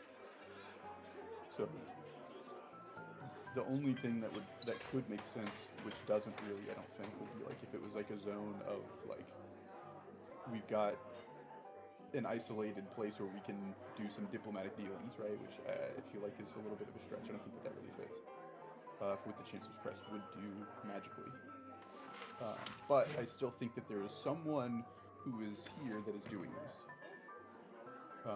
This is not, we didn't walk, I don't think we stumbled through a portal. I don't think that we got time warped back in time. I think that we are just within someone's sphere of influence, and they are recreating the end of that day over and over again, trapping many people here, because these are all people that are real, that have stumbled into this. Just like we did, because we weren't careful.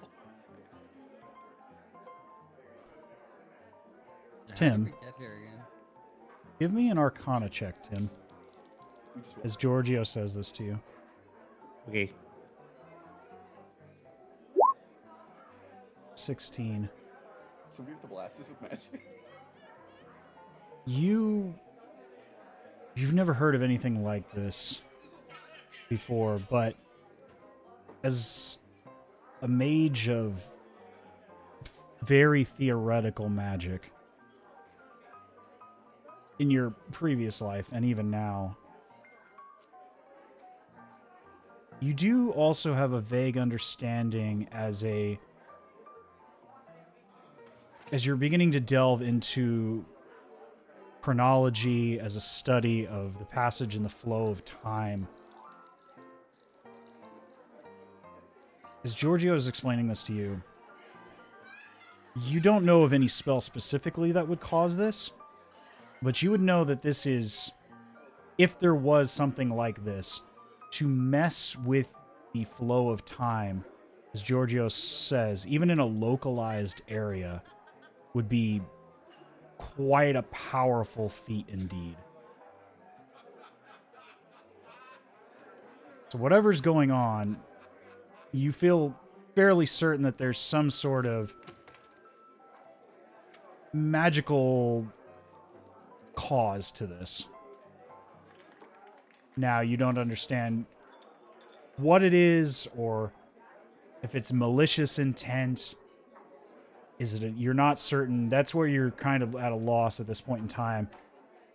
Whether or not this is done with intent, or if this is an abnormality, or a freak accident.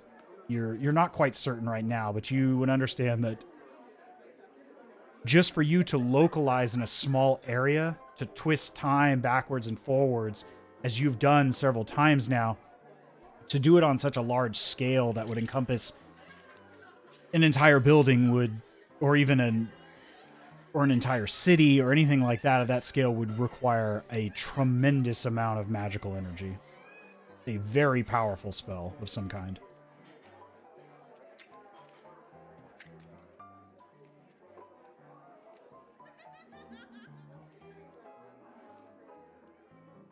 And you can exchange that amongst yourselves as far as the information and what you understand based on what Giorgio is discussing with you, based on his various experiments over the last, hour or so.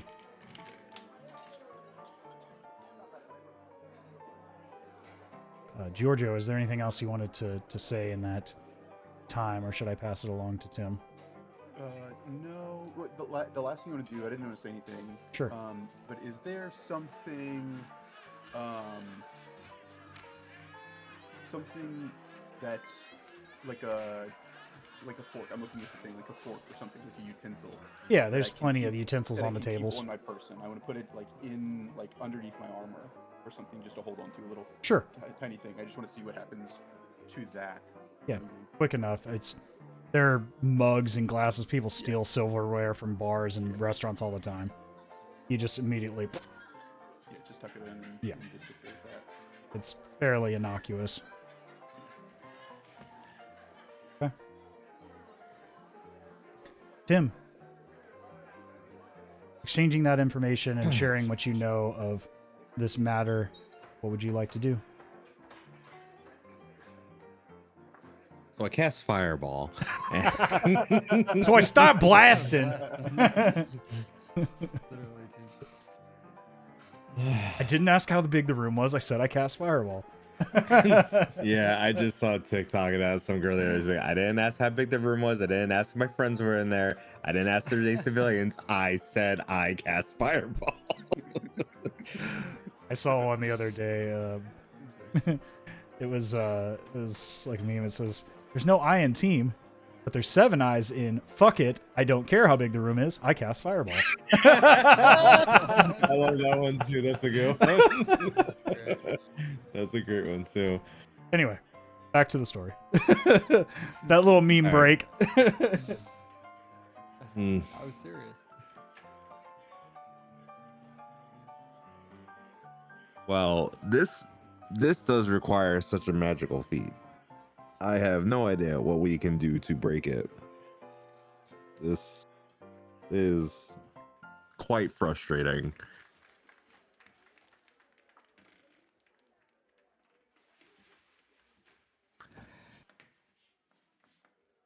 Really trying to think. I have fucking no idea. The only thing I really like, the only thing I can really think of is like, I'm joking saying it, but at the same time, I'm like, do we have to do something that's magic enough to fucking break their magic that like we overpower or something? Like, I don't know. Because I mean, at the That's end of the what, like, day, yeah, but like I agree because like in certain ways, like, do we have to change like something so dramatic like in quote unquote? But it's not like you said, it's a spell, not like actual time travel. But we have to like change things like significantly or like break something like to break. Yeah, like you're saying, Shiny, like fuck this up from the inside out or something. well, because I mean, I definitely like I agree with Brad. Like, this is definitely like, I mean, this. I don't think we went back in time, because if we did, then the people outside wouldn't be turned into fucking mist, all that shit like that. So like, they're focused, like, and like Stopper said, they're focusing harder here. So I'm curious if we do something crazy to this building. I don't know. I'm like, it sounds stupid, but like that's I don't know. That's like the only thing I could think was like, if we do something dumb enough to like destroy this building, if that like breaks it or something like that. I don't know.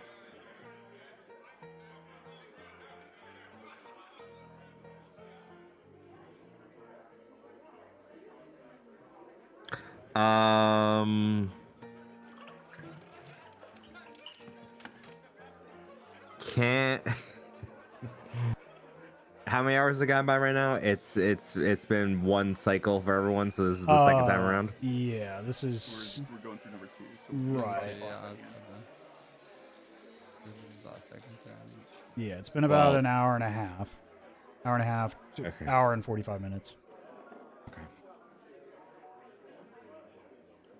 Can I go upstairs and snoop around? Yeah. You are certainly welcome to. You already saw, at this point in time, I would imagine, Chugrulk, you hadn't, well, I would imagine you've probably come back down now. I'll leave it up to you. Are you, at this point in time, So have what you come back down and you're heading back up to...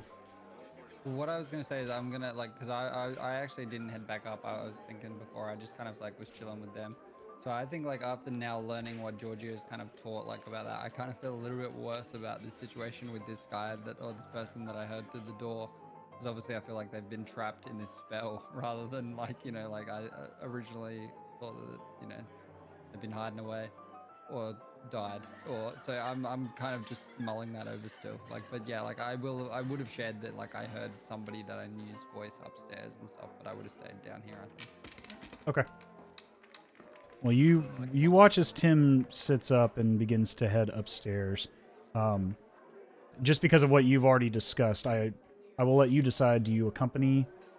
Are you trying to do this covertly? I'll take that back. Tim, are you trying to do this covertly from your companions, or are you just casually going upstairs? No, I'm casually going upstairs. Okay. I'm just looking around just to see if there's anything that might give me an inkling of something that I can like find a source of something. Maybe Sure. maybe there's a MacGuffin of like this magical green crystal in a closet that's like, oh, that's it. Fair enough. Well, with that being said, Chugrulk, you do see your companion Tim heading upstairs after your discussion with about this I'll supposed slowly head. ghost of your past. Yeah. So it's your choice. You can head back up with him, or you can stay down here. I'll leave that up to you. I mean, like,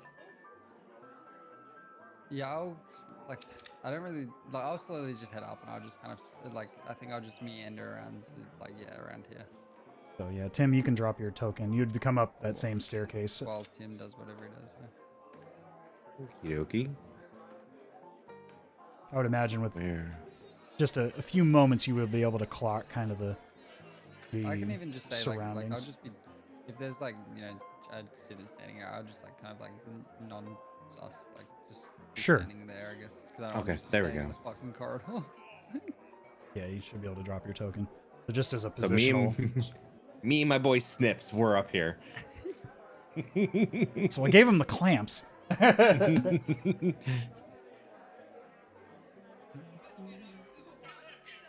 All right. That's all I hear from the balcony in 5 minutes' time is fucking Mhm. someone. Citizen Snips. But with that, what would you like to do? Where are you headed? Is there anything specifically you're looking for, Tim? Can I? Let's see. Let's see. The she.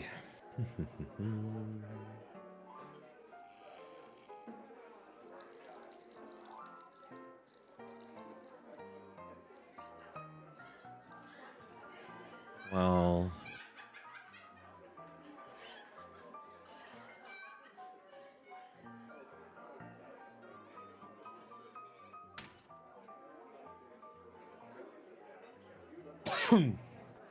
It's gonna sound stupid, but can I like my staff? I can use the staff to Let me just. I just want to make sure that it makes sense that I can do it. Let's do something.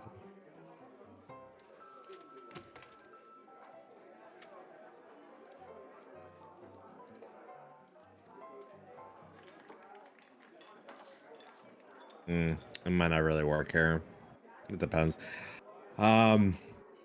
I was thinking of using my staff and casting detect magic while I'm up on the second floor. Maybe there's something up here that I can Okay. send. Yeah, you can certainly do that. Go ahead and can you post that in chat?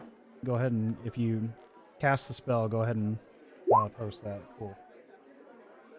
Okay. Give me just a sec here because I need to measure something.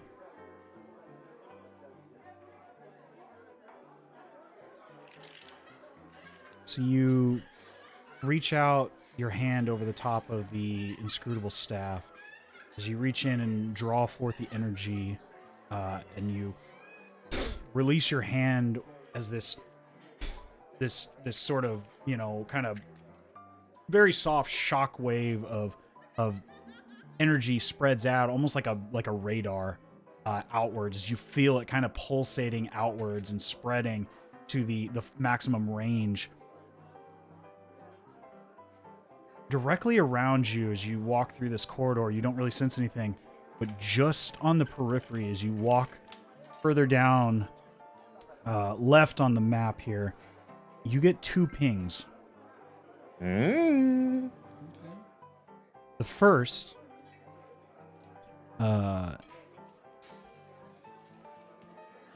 is in the room to the north here. Very soft detection, almost like the faintest of magical essence on some small item. You're not quite sure what it is. Does it tell you the school of magic? No. It Okay, you I just see I it can as use an action to see the aura if I wanted to. sure. It's very faint, very faint. Further south, however, in this room, in Chugrulk, you are you still out on the balcony? Yeah. Okay, then you wouldn't really hear or see this. But in that same room that you were at earlier, the end of this, right as you're walking down this hallway, Tim, as you cast this, you get a much stronger ping in this room to the south. A similar, and as you cast this detect magical energy, it's not, you see your staff at the center of this origin of this sphere, this complete sphere of magical energy echoing out from the staff. As you cast this, you can see the very periphery of the inscrutable staff is just ignited with like this spectral energy around it, showing it is intensely infused with magic. And a very specific type of magic. That same sort of specific type of magic is in this room to the south. Ah, wonderful. All right. All right. I'm gonna go. I want to run over the truck real quick. Okay.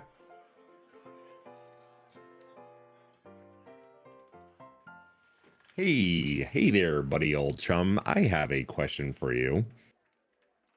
Shoot. This guy that you that was up here. Apparently didn't. Well, did you know? Can you show me what room he was in? I sure can. I was actually about to come and find you. Wonderful. I'm just gonna walk you down, and we'll meet up at the spot. And as we get closer, I'm gonna assume that you you're a bit excited. It's you sure? Is this one right here? This is the one. I saw him. I said like, and I will say, I think this is the one. I knocked. Oh, no, wait. I did knock. Yeah, I'm confirmed. Yeah, this is definitely the one. As you all walk to the door, you begin to hear there's like the subtle like giggling of a young woman inside this door, and you hear the kind of the grunting and playful growling of a man inside this room. Huh, wonder what they're doing.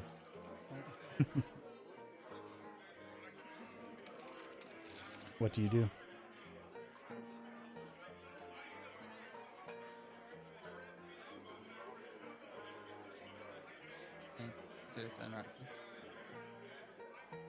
Thinking. Not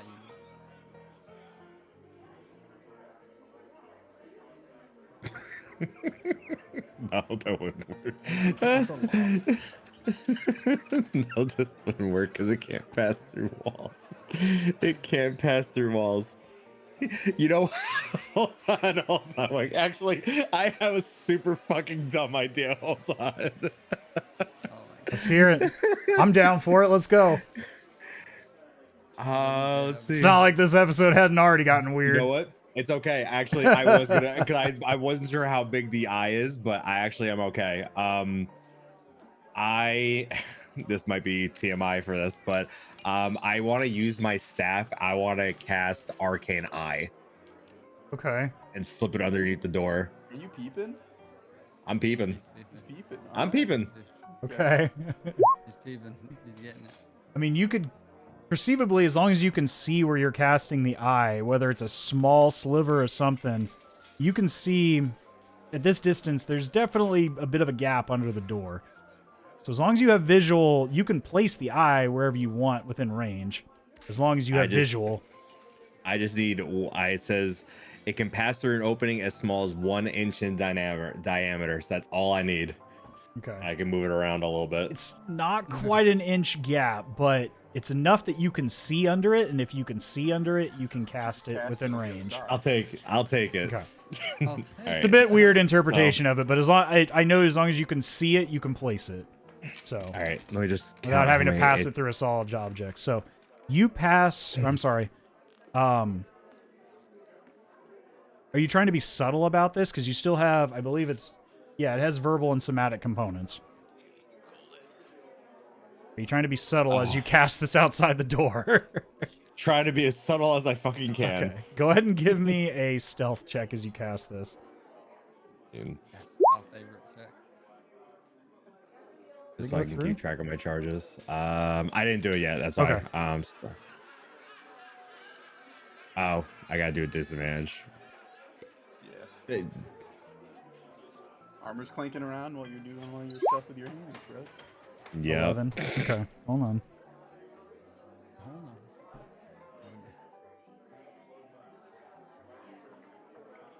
I don't seem to hear any reaction as you slowly whisper this spell. They're too focused. And this is what you see. Just a moment here. You're fucking lucky. They rolled a 10. Yes, let's go! Lucky son of a bitch. Lucky son of a bitch. That's so sick. They rolled so badly. Where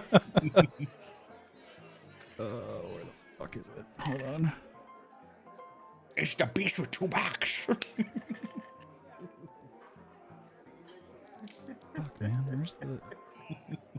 I just saw, where's the reveal? Oh, Fog of War, I'm sorry.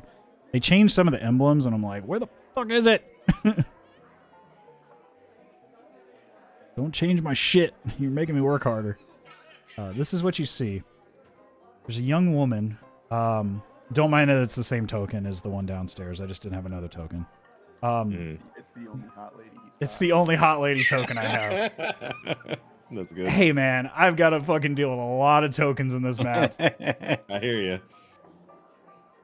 Well, the first you see, you place the arcane eye just under the door here, maybe like 12 inches under the door. And as it raises up to a more suitable level, like towards the top of the ceiling, you get a full view. There's a young woman and an older man. The woman's probably early to mid 20s, brunette hair, and she's slowly disrobing. And you can see that the man is just, kind of skeezily, assisting in this whole matter, in a kind of it's very playful in this, but it's still like, oh, it's that room. Okay, it's that type of, yeah. I'm not going to go into great detail. I'll let your imaginations fly on their own. I don't know what's going on. Yeah. My virgin eyes. Not on my virgin Minecraft server. I will leave that up to your imagination for those of you listening to the audio version of this. I am not going into that detail. But the man you do see is still, mostly, clothed during this. And this is the face that you see as you kind of skirt around the outside, visualizing this individual in particular. This is the man that you see. Just a moment here. This, and there we go. And did that show up on there? Yep. It did? Okay. I don't know why that didn't pull up over here. Oh well. I will put that in later. You see an older man, probably in his very early 40s, maybe mid 40s. Kind of pepperish, brownish, short facial hair. Doesn't look like he's shaved as well as he could have, but wearing very fine silks and jewelry, multiple rings on each hand, a fine-looking necklace around his neck. Based on what you see, kind of very well-to-do nobility type individual. And you can see he's, very playfully, engaging with this young woman. And as you spread this arcane eye around, is arcane eye, it is concentration, I believe. Let's see. Okay, so detect magic would have dropped when you cast arcane eye, so you don't see where the source of this magic you were looking for was. But you imagine that something in here, you would notice that the size of that ping that you got from your detect magic, it wasn't very large. It wasn't the same size as like the staff, but it had a similar energy to it, almost like a resonant energy to it. And you look around. Go ahead and give me a perception check, Tim.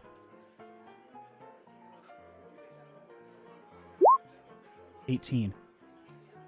Hanging on the end of this necklace appears to be a very circular kind of sort of sun-like emblem of some kind.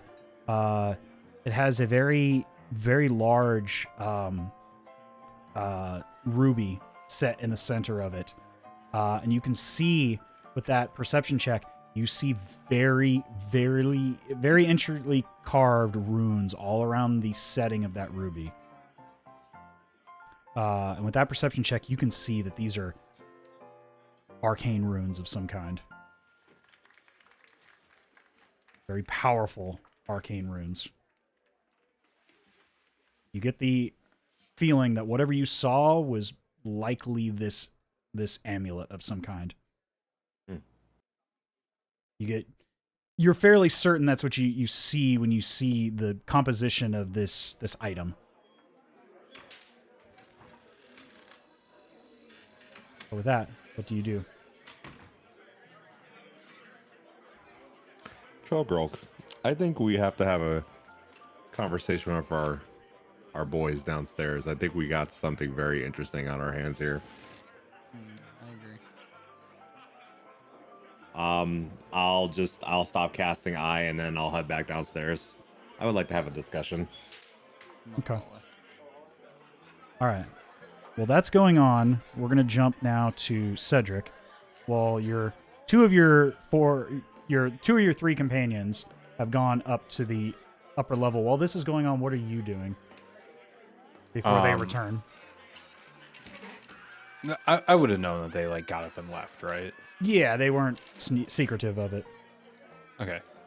I would probably still just be sitting in the same seat, kind of observing, getting some sort of sense that obviously something weird is going on. Sure. And just trying to go ahead and figure out, like, is there anything that like stands out necessarily?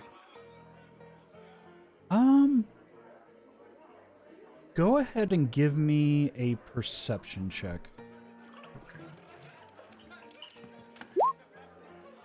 So my passive is 13. As you look around, I mean, it's hard to tell. It's such a bustling environment now, and it's getting more rowdy as time goes on. You know, it seems to be sort of the happy hour environment. People are getting off work and have kind of gathered in here now. More people have arrived, and the bar is kind of filling up as you hear for about 10 or 15 minutes. Lady Charlotte took a quick break to grab some water, a drink of wine, and then now she's beginning to play again. So everyone's kind of engaged, and it's a more upbeat song. So things are getting a bit rowdy. It's difficult to see anything out of place.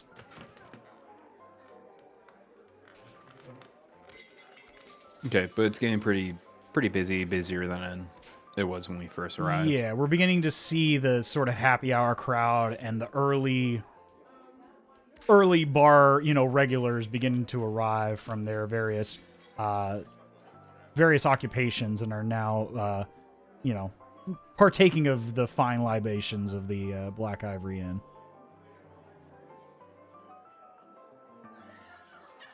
Did Giorgio, did you ever relay the like touching of people or trying to? Yeah. Going back just real quick, when Mike Conley, the barkeeper, you said that he patted me on the shoulder. Yeah, when I got up. Yeah, you see him directly. Well, are you sitting at the table with Giorgio? I'm still sitting in that corner with the member of the Hooded Lantern.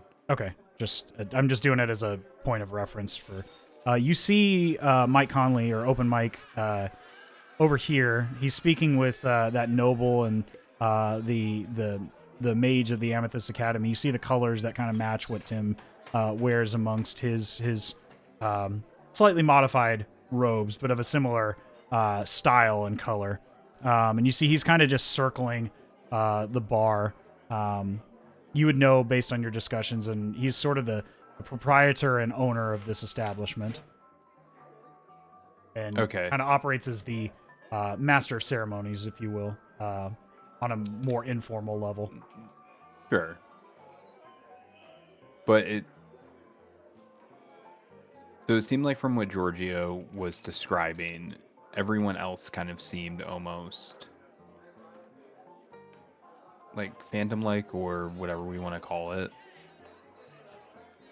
I would imagine Giorgio would likely describe it as like a phantom or a memory or like a ghost or just something ethereal, non-corporeal. At least when he tried to, make contact or speak with these individuals. But those you've seen within the Black Ivory Inn and, you know, its direct vicinity here, seem to be fully capable of sentient communication and contact with you. And seem to react like any normal human would. Or humanoid, I should say. Yeah. It's just, it's annoying. And Mike is still just kind of making rounds. Yeah, he's Talking to just people, whatever. Yeah, jazzing up the crowd, you know, sharing a few drinks, offering people, you know, some of the more frequent regulars. You can see some of the folks that, you know, like, hey, welcome back. Hey, can I get you a drink? I can one on the house for you. It's for such a good customer. You know, kind of that sort of mentality, just trying to get people drunk so they spend more money, you know, as much as possible. Sure. Just trying to engage the crowd inside the Black Ivory Inn. Get them pumped up so they spend more money. Yeah, so like this is what I think, if you're trying to see if he's real or not, or if he's in control of this thing or not.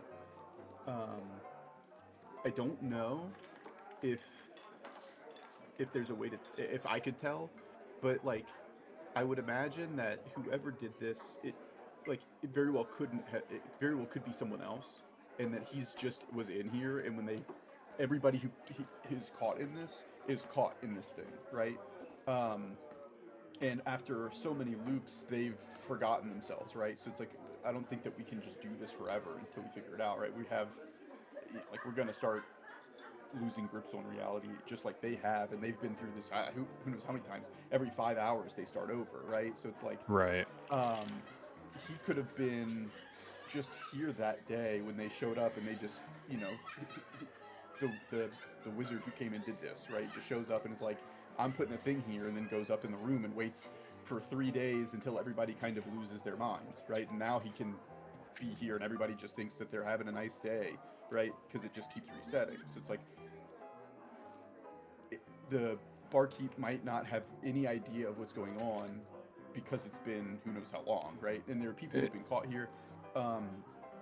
The Queen of Thorns who sent us here said that they've lost multiple agents, and I know that there's one right over there. I mean, we tried talking to her, and she's totally lost too. So it's like, we're not the first people to show up here and get stuck in this. Many people have, and I think that's Yeah. Right? So like, everybody that's in here is real and has either was here because they are the cause of this, or they're a part of the reason that this is happening, or they just were here that day and they got stuck here with us, or they showed up late and are now stuck here just like we did because we showed up earlier today.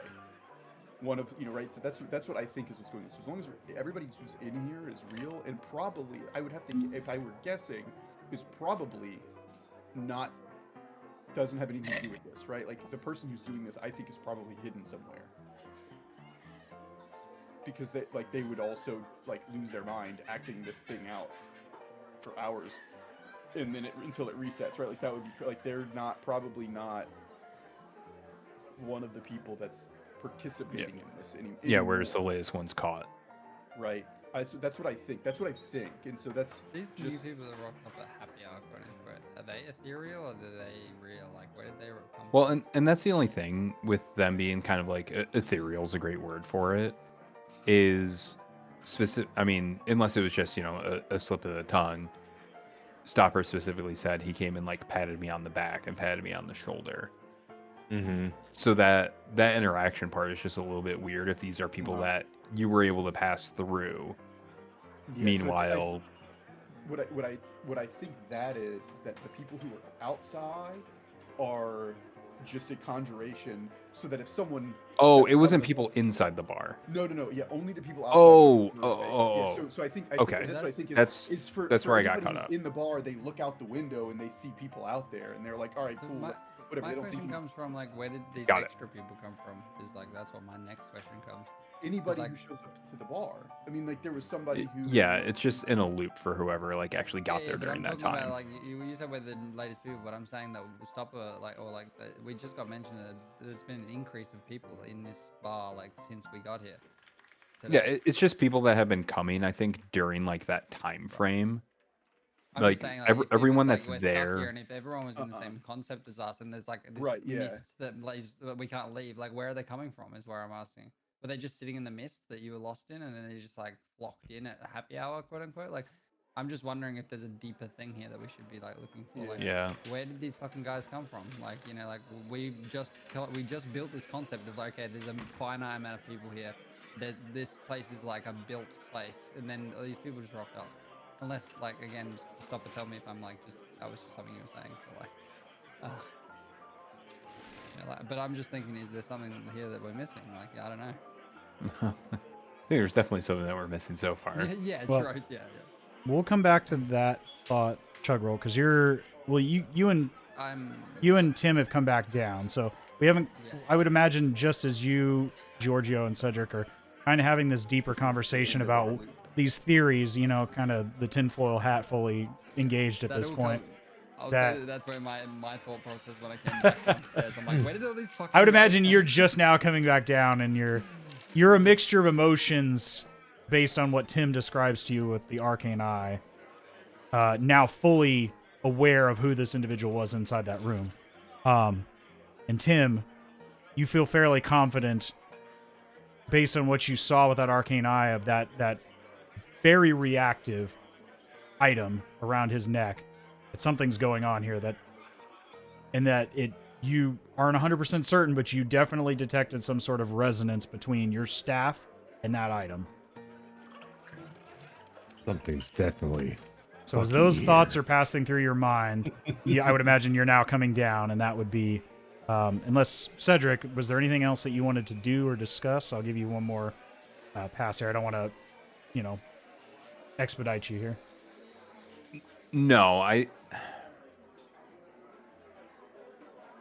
I'm still fucking confused, and I don't have any like knowledge of anything else going up top or anything. I would just be observing and trying to see if is there some sort of weird stuff going on at Sure. all, or anything that give a clue.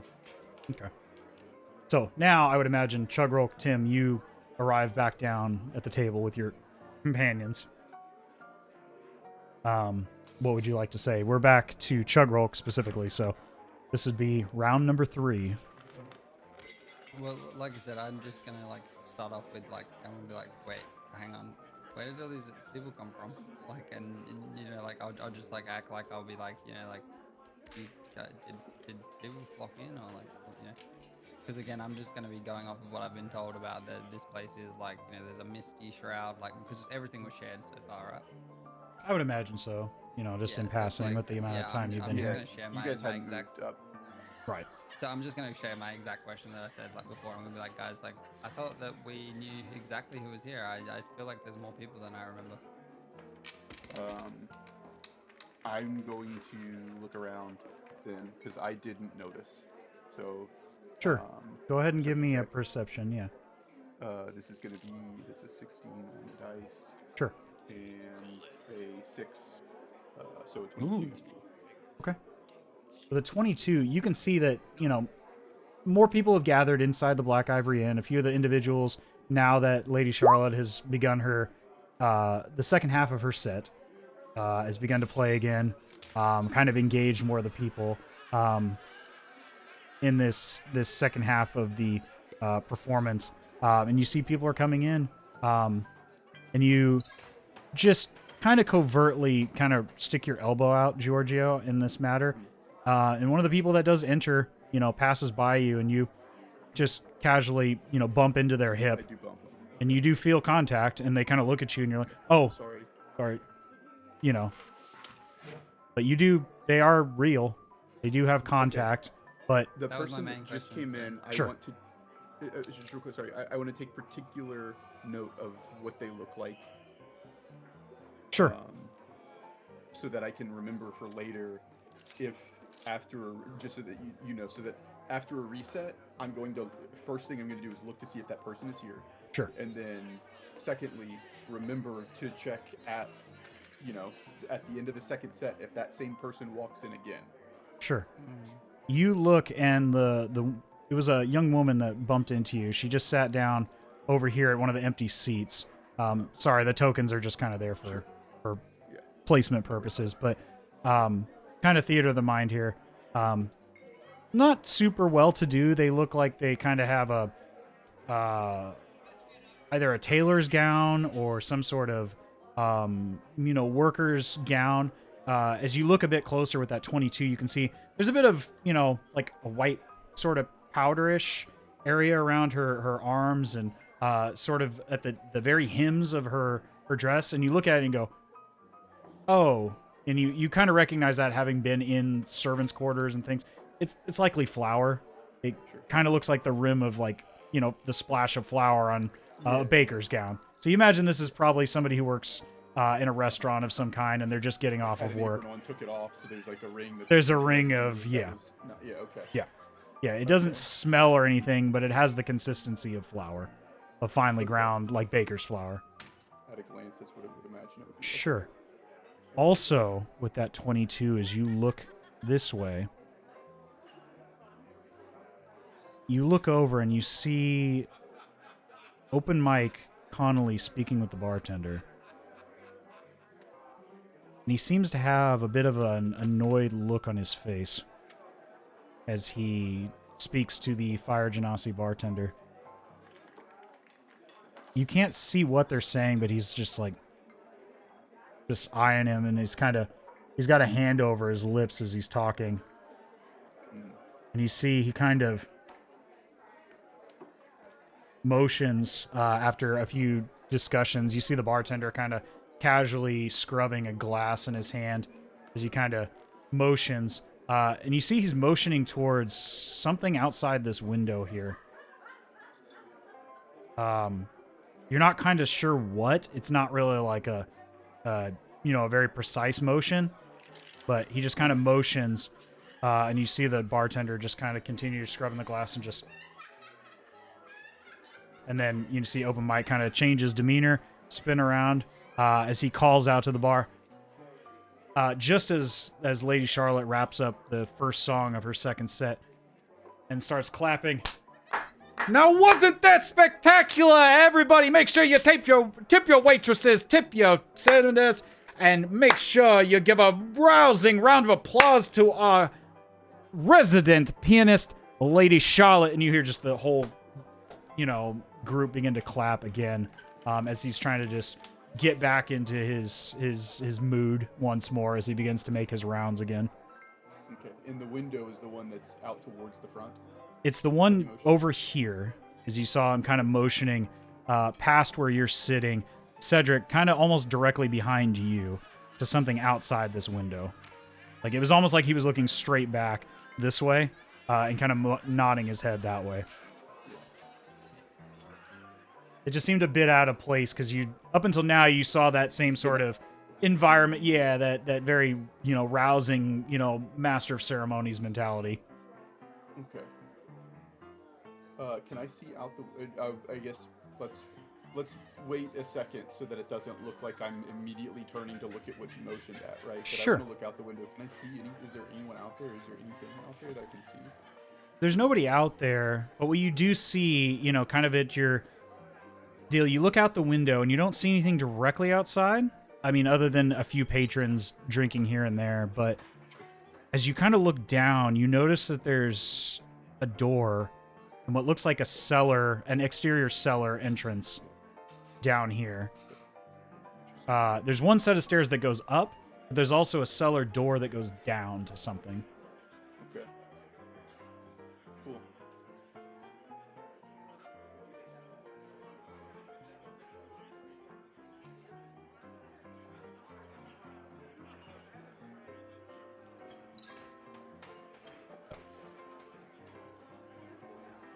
Yeah, with that, where were we on the... Did I close the initiative order?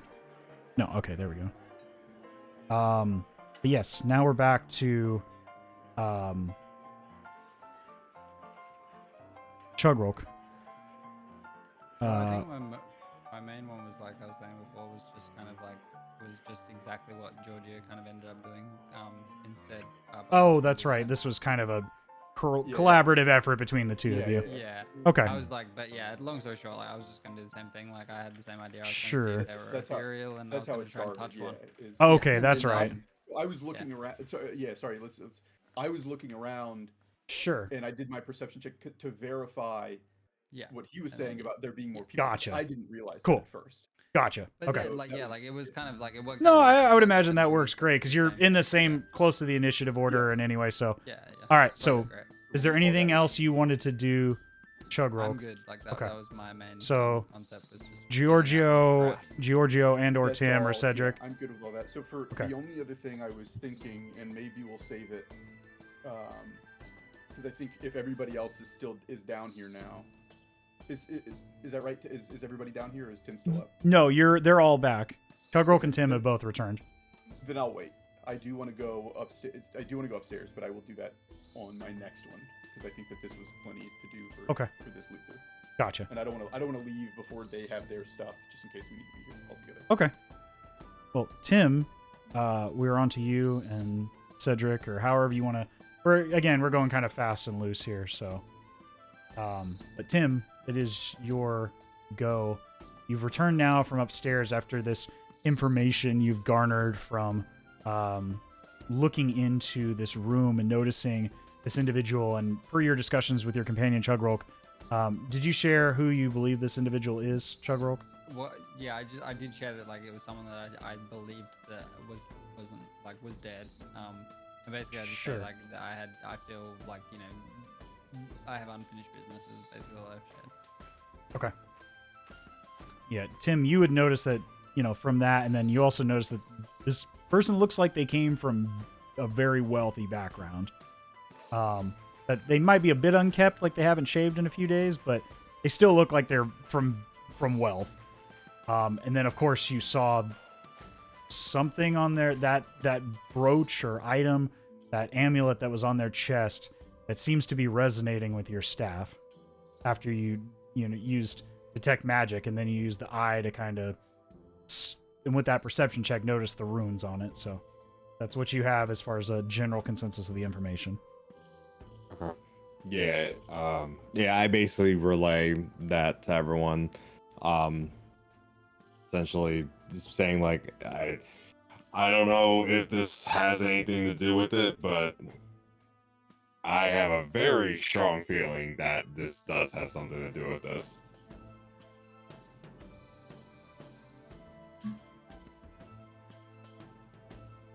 Okay. I think we need to get our hands on it.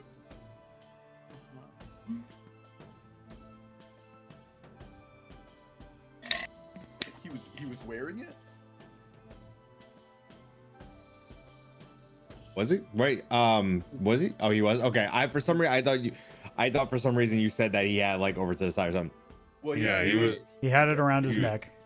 He was wearing it while he was doing his old. Mm. So, do you think? An aphrodisiac, probably. That's good. I said it was a red amulet, not a little blue amulet. The amulet stays on. Perfect. Sorry. No, I was gonna say, do you think that he's trapped here or not? Right? Like, does this appear I to be think something? he does. Like I believe so. Like being that, like just putting like he disappeared. Like I thought he was dead. Oh, so, because like, you it know, makes yeah, sense. because you knew him, so he Yeah, like, disappeared. So that's what I've put together in my head. Like that, he must How have did- disappeared here. But You I thought don't he was think- dead. Does everybody think he was dead because he disappeared and no one saw him again? So it's like, well, he must be dead if nobody knows where he is. Or did something happen? Because Yeah, this is where I'm a little bit blurry as well. So I think. So Hopefully to more detail, Chugrulk, specifically the bounty on your head was issued by the Duke of Geltstadt. The individual that you saw in this room is the Marquise of Geltstadt, which is the older brother of the current Duke. Right. can I interrupt real quick? Sure. I have a letter. That Okay. is the bounty. I You have just not got told a anyone about letter. I have not told anyone about the Sure. letter, so no one knows that I have it. Right? I found it in the Knight Commander's armor. Right. Right. So I know it's from Geldstadt. I know that this bounty on his head that is from the Duke of Geldstadt. Yep. Okay. But that's the only information that was on it, right? It was just the Duke Right. put this bounty on him. Okay, Yeah. so Doesn't give a reasoning. It just, you know, okay. who and how So- much. Yeah, and you haven't said that this is a bounty on you yet, right, Chugrulk? You just said that somebody that you thought was dead and that you have unfinished That's all. business It's, with. Okay. Yeah. Okay. Yeah, in character, you wouldn't know. In character, I have not Yeah. put this together yet. Right. Okay, perfect. That's I just want to make sure. But to explain further, Chugrulk, to give you a bit more, because this wasn't really well documented in your backstory. This is a bit of addition I've made just to fit it in here. Yeah. You remember this individual. This was towards the end of the Civil War. You were sent to Geltstadt to basically eliminate the forces of the Marquise so that they might not interfere in an upcoming battle, that they might not get involved. And that was your contracted reasoning for going to Geltstadt with your company of Caspians and a handful of other, militiamen from around Westamar. But you and only maybe half a dozen other individuals were well-trained soldiers. That being said, you succeeded in either eliminating most or all of these individuals. In that process, you saw quite a bit more than what you anticipated in that situation. As you think back on that time,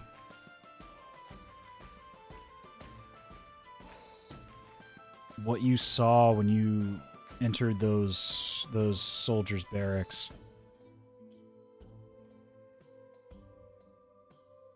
you saw the full length and breadth of the corruption of men.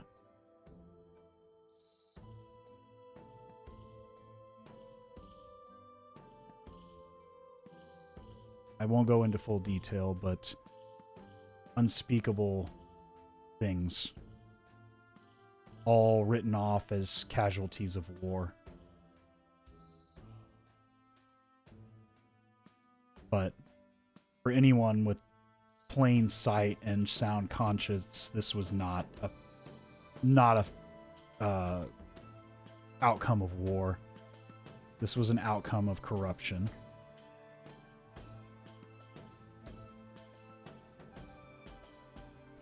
You,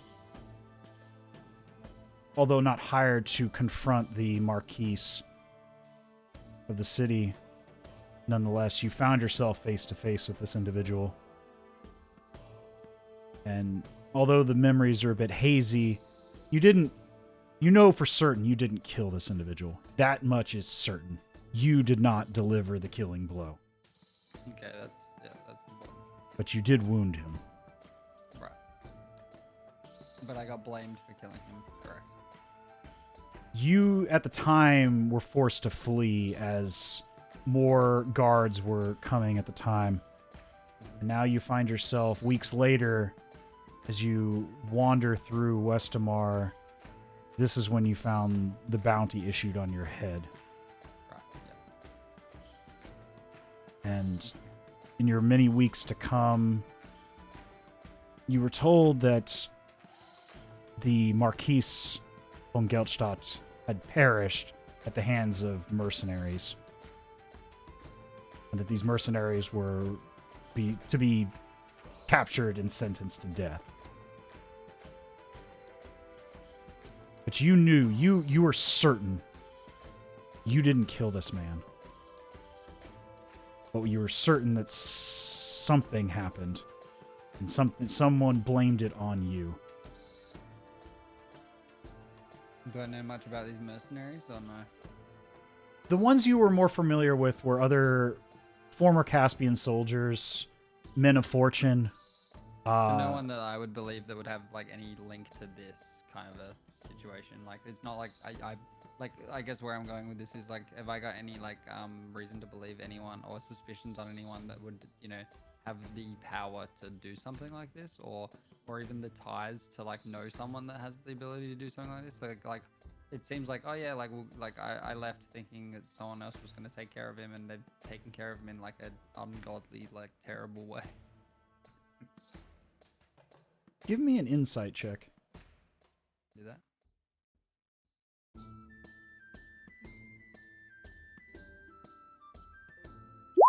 That come through?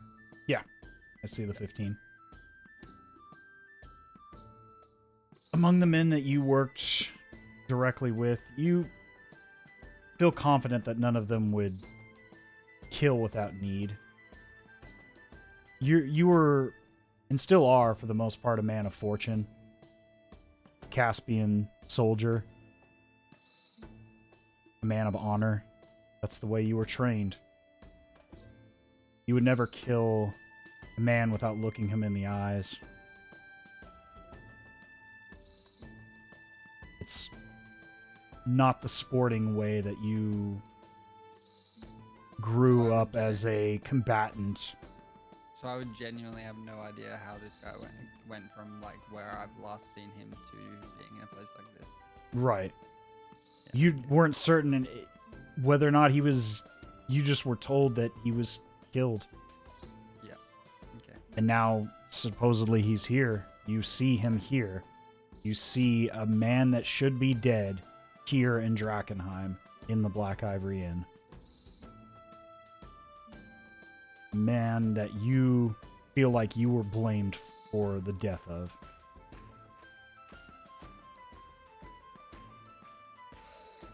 Wrongfully blamed for the death of a noble.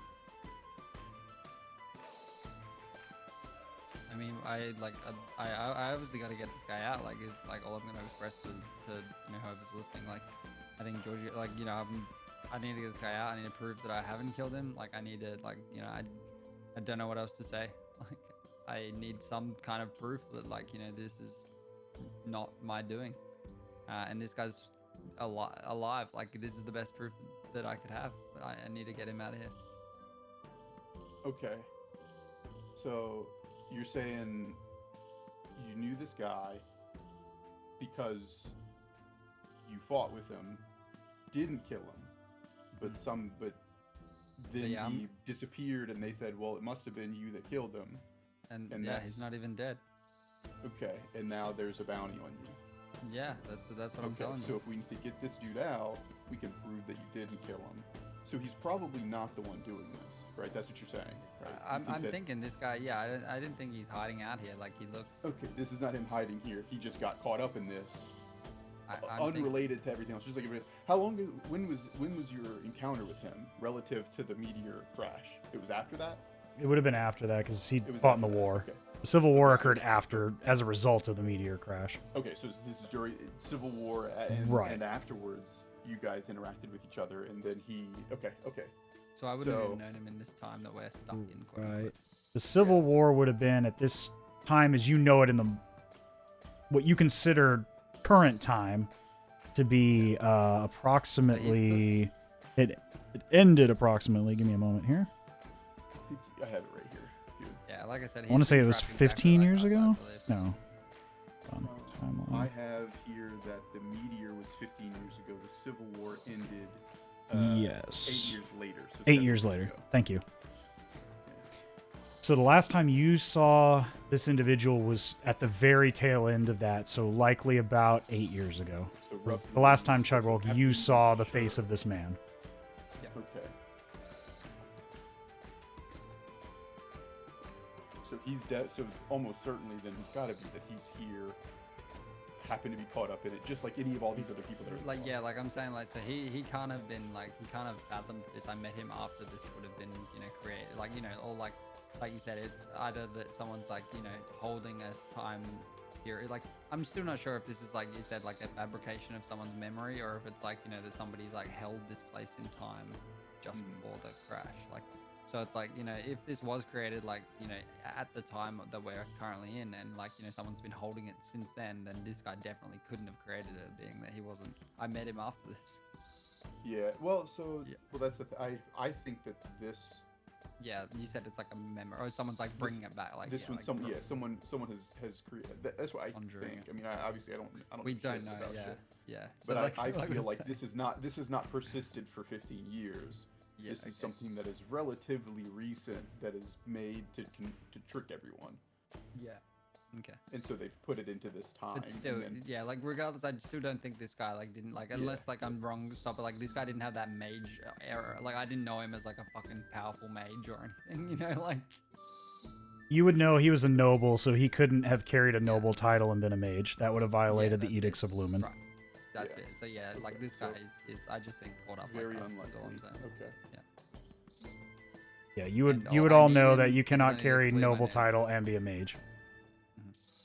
But yeah, that's why I'm changing my tune on this guy. I'm relaying that I want to get this guy out of here. Okay. So now you don't want it. Now you don't I'm want saving Private Ryaning this guy. You know, I want him. Okay. Yeah. Need this guy. Okay. Um, Is there anything else you wanted to clarify on that, or? Okay, so that was my question for Tim about Sure. when we were talking about the amulet. So I don't know if there was more that you still had to go over with that, Tim. Did you have any things that other things you wanted to? I'm sorry, Tim. Sorry, I was thinking Chugrulk, but I was looking at Tim, or speaking to Tim. Oh. Tim, we are back to you.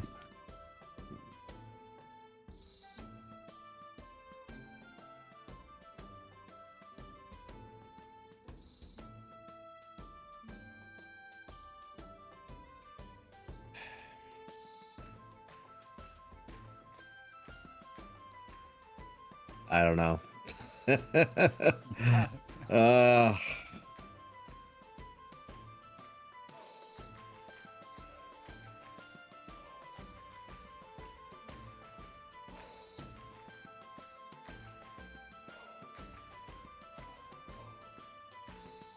mm,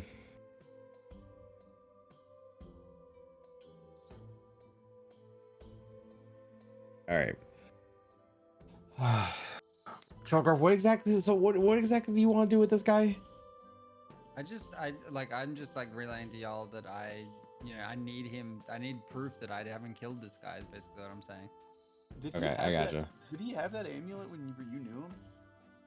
That you can recall? No, he would not have. No, no. You know, Giorgio, that seems highly unlikely. The Chancellor's crest would have been worn by the Chancellor of Drakenheim. So it would be. You do not remember that the individual that you know as the Chancellor of Drakenheim was not a noble of another city. So that amulet's the Chancellor's crest. Is what you're saying. By proxy, Okay. yes. Okay, so now we know, but we don't know. Okay, that's Right. fine. That's fine. I figured that was enough of a hint It at this wasn't point. it wasn't for me, but that's Okay. okay. Sorry. It's fine. That helps though. But okay. So he didn't. So I that think you can see amulet we're thing doing is our new. best. I think you can see we're doing our best. I'm fine with it. I love it. Yeah. I love the So- tinfoil hat theories because That's it. Yeah. it's so- great for me. I can just sit back and Yeah. relax a bit while you guys talk.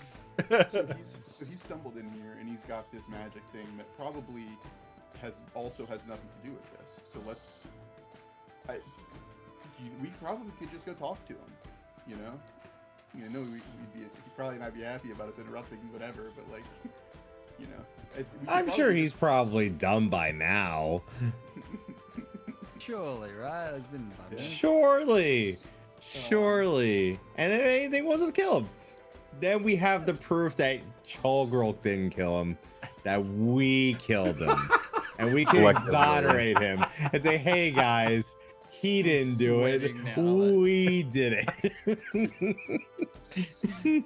Panicking over. Oh, Now, I know will say, he's hang on. innocent because I killed him. I'm the one that Wait, did it. wait. If we are good at lying, we could kill him and be like, My hey, we sword's found gonna this, get furious. we found in a this minute. dead guy Oh. here at this place, which means Chugrulk didn't kill him because he died here a week ago.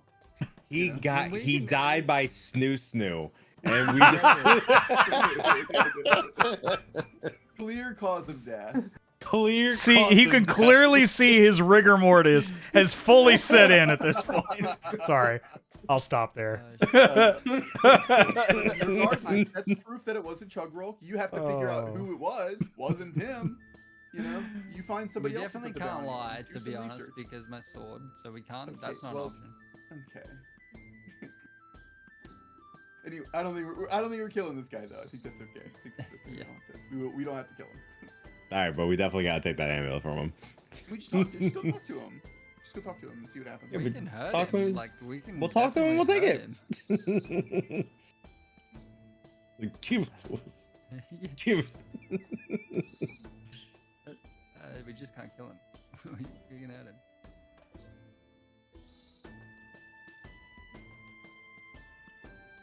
All right, so Seems awesome. I mean, so is that the plan? You guys want to go upstairs or go knock on this door? Like, hey, bud. I'm down. Like, long time no see. Yeah. Let's see I if you think recognize me. Cedric still has Still got his turn. something for this hour loop, right? Or I say loop. true. I don't want to get confused. For this hour of this loop. If there was something else you wanted to do, I don't know. No, I think at this point the only two things that we have to go on is something with the cellar Yeah. that you notice the guy looking at, and this dude up in the room. So I think if we're going to take care of the guy up in the room, then I guess we just go and do that first and try not to draw attention to everything. I don't know how we do this, but I mean, I can see if you recognize me to start with, like, because we technically met before, but I doubt you will, or they will. yeah, so we're just gonna go up and cock block him and not expect anything to Yeah. happen. Bruh, it's like any other time I would help you out, guys. But Random smash room inspection coming through. Excuse me. If we explain to him that the meteor's maybe we just say about we'll to leave fall, straight away. And well, if we explain to him that the meteor's about to fall, kill everybody, and then he's gonna get looped back to the beginning, and he can just start over, then Should be fine. he'll be fine. He'll be like, okay, fine, yeah, you interrupted this one, but I'll get back to it. Yeah, this is a little. Yeah, I've got it. literally. I'll get round two. Yeah, Yeah, this is what's that called? It's that movie with You Yeah, I are in know a what you're time talking loop where you continuously it's get to Click or smash this whatever. lady. Like, Solo This recall. is that movie with with Jake Gyllenhaal where there's a bomb on the train and he keeps getting reset over and over and he has to figure out how to disarm the bomb. It was a terrible action movie, concept is in but so this many is movies, exactly man. what this is. Oh my god, that's great. But All yeah, right. I think we've got to confront this guy. I mean, like, we can't wait for him to finish. Like, we've got a time limit. I think I still have the eye there, so I can look to see if he is done. Yeah, unless you. I mean, how long does the eye last? Concentration up to 1 hour, so as long as I'm still. Yeah, it's still around. I would say it's about halfway through at this point. That was squeeze. then I guess. Did you leave it in the room? Nice. Yeah, why not? I am not explaining this. We're just gonna point that out right now. I'm not going into full detail. I think I'm not looking. I just left it. Sure, you're not. Okay. Tim might. I think the question is, That's not my kink. Let's be real here. but well, are they done or not? Voyeurism by way of conjured eye. Oh my god.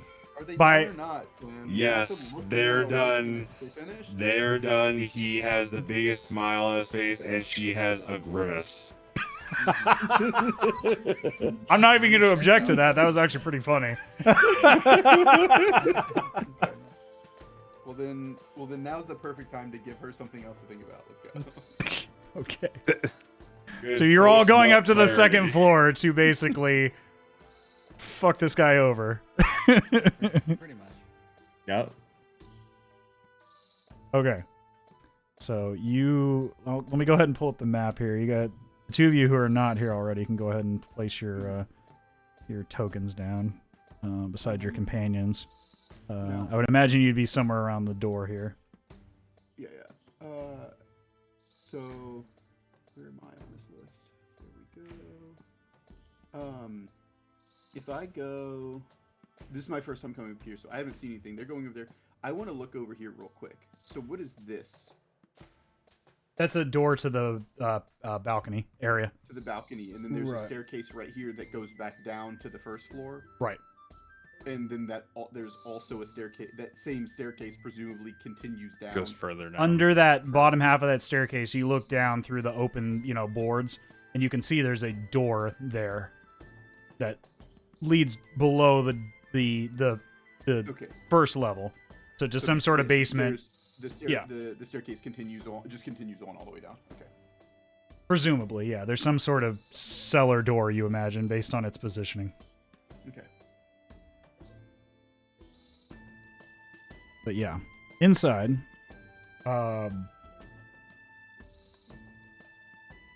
Tim, with your arcane eye there, you can see that the young lady's covered in the bed, but, there are clothes everywhere.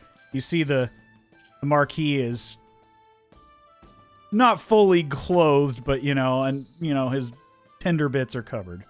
He's decent. He could Is answer. decent enough, yeah. Is he? Is he though?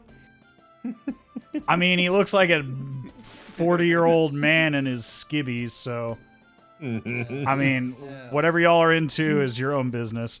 I don't judge. But what do? You're standing outside the door. I would imagine this is right about your arcane eye, just poofs out of view. Or you dismiss it as it comes to the end of its use. I'm sorry. Go ahead, Chugrulk. Oh no, I was just gonna say I think unless you guys want to do something different, I'm gonna just see if he recognizes me, right? I want to see if he's exactly the same as everybody else, where he's lost his mind over time, or like you said, just feel out if there's maybe I don't know, I'm just saying it, if we have technically met, I think I should be the one to maybe knock on the door and see if what he reacts. Go for it. No objections from me. Yeah, so I'm just gonna knock on the door a bit more aggressively this time, with a bit more grunt than a normal housekeeper would, because last time obviously I got mistaken for the help. I told you that I don't want any food. We have plenty of the wine. Leave! Let me in. And who do you think you are? Ignorant. And he watches, he opens up the door. You can see he's, there's a chain. You hear the door unlock, and you can kind of see this chain as he kind of opens it up, but not fully. There's a chain, but he looks you directly in the eye, and you see almost this immediate sense of recognition. In God. What are you doing here? And he What am I watches, doing here? What are you doing here? he doesn't respond. He just opens the latch and opens the door fully. As he does this, you can see the young woman's immediately covers herself up, just immediately goes full red. But as he looks at you, What are you? You bastard! What are you doing here? and as he's saying this, you see him draw up a dagger, and he's going to go ahead and try to swing it up at you, Chugrulk.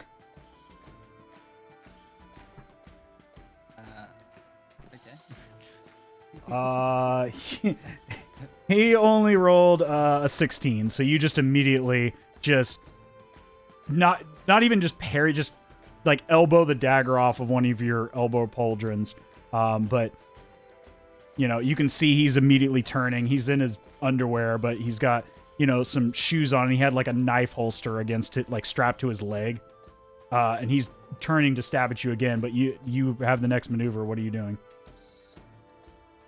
I'm gonna try and just grapple him and put him into a bit of a headlock or a arm lock. Try and just what is it stop him from being able to. Okay, like an arm bar or something. Yeah, Yeah. try and Just get to restrain him. being able to move. Yeah, give me an athletics check.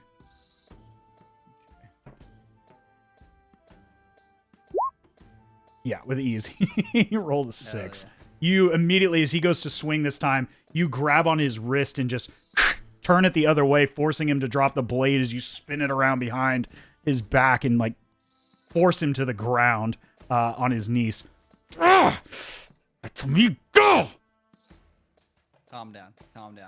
That I should be the one that's furious. I've been blamed for something. And then I just want to see like where's Rex? Blamed for being a hired dog!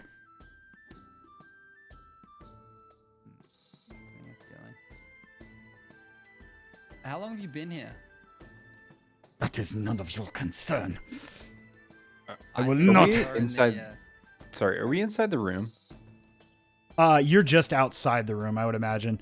He's kind of stepped outside the front door, and Chugrulk's kind of got him pinned to the ground in like an armbar with his, to restrain him, forced him to his knees into a kind of Yeah. more I'll pull him in the controllable room. position. Yeah, I'll pull him. Yeah. If we could move into the room, that'd be great. Sure. Yeah, I'll pull him into the room.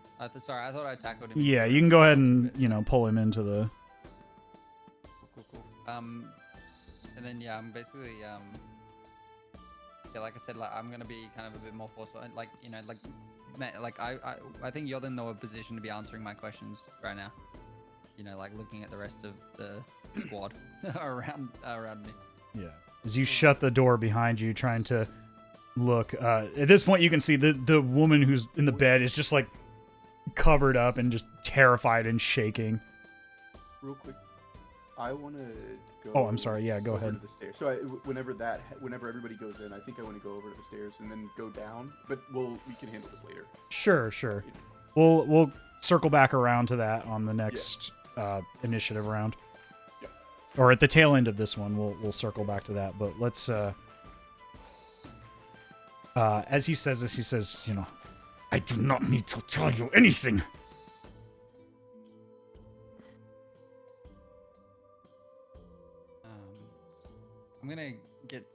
I'm gonna urge or prompt Tim to bring Citizen Snips over. oh, fuck. Okay. All right. You about to sniff this guy? Is this right? I mean, if he doesn't want to, That's where the name comes from. brother, we don't need you alive. Well, I mean, we don't need you uninjured. At this stage, I don't even know if I need you alive. I've already been blamed for it. Fucking, he's playing a dangerous game. Go ahead and give me an intimidation check. Alright, I'm on. Citizen Snips intimidation. Yeah, that's it. Intimidation. Oh shit. Oh, let's go. You watch as you look over at your companion Tim, and you hear the metallic, kind of, crab, steps walking over, and as you have this man pinned to the ground, you watch Citizen Snips just kind of skitter into his lap and just kink kink kink kink kink kink right as he looks down, and this crab is just like in prime location to do a lot of damage. That's what I was going for. You... What do you want to know? I want to know how long you've been here. Like I simply asked you before. I fled all over this country after you disgraced me in Geldstadt. I was forced to flee. And then I came here, and I...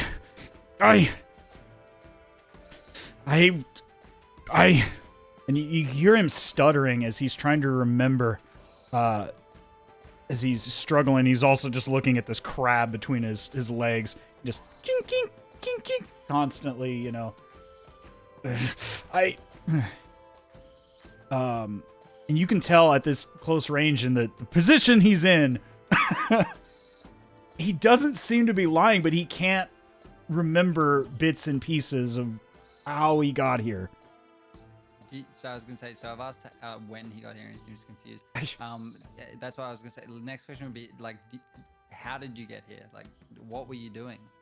And he answered like, I fled with a caravan of of nondescript merchants. After you embarrassed me during the war. After you exposed what we were doing. The smuggling. The trafficking. I could not stay in the city. My home was not safe. You came here to hide out. I came to flee. I fled all over the country. But I came to a place where I could disappear. And I heard the city was in ruin. When I arrived here, I found this inn. The people, the drinks were cheap. The people were welcoming, and I met a man who was... He traded me something. He traded me. And he looks over. And you can see on the coffee or the nightstand between the two beds that are in this room, on top of his shirt linens, you see, Tim, that amulet sitting on top of the linens. Hey, Answered my question. hey. I cannot tell you this. I'm gonna look over at Tim, expecting he has questions for the amulet.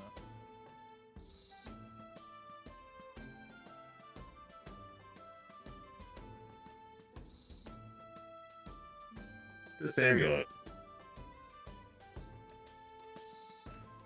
Where did you get this from? It was a trade.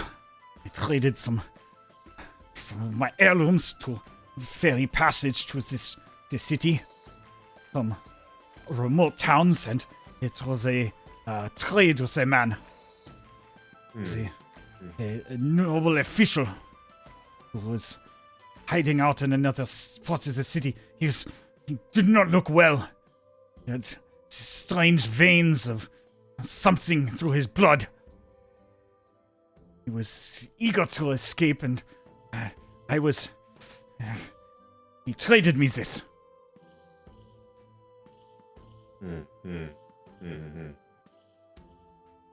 Did he tell you exactly what this is, by chance? Based on what it is, I would imagine it's something significant to the city, to Drakenheim. I've seen it before. I would imagine it's quite valuable. It has strange abilities.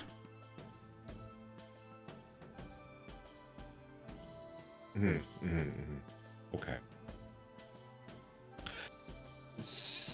So, I hate to be this guy, but I think we're gonna have to take this away from you. I think you can't have this anymore. I'm a chuckle. What Chugrulk, go ahead and give me another athletics check as he tries to struggle against your grapple. Damn struggles. Athletics. Yeah, you hold him down. You feel him trying to slip out from your grasp, and you just pull his arm further. Ah!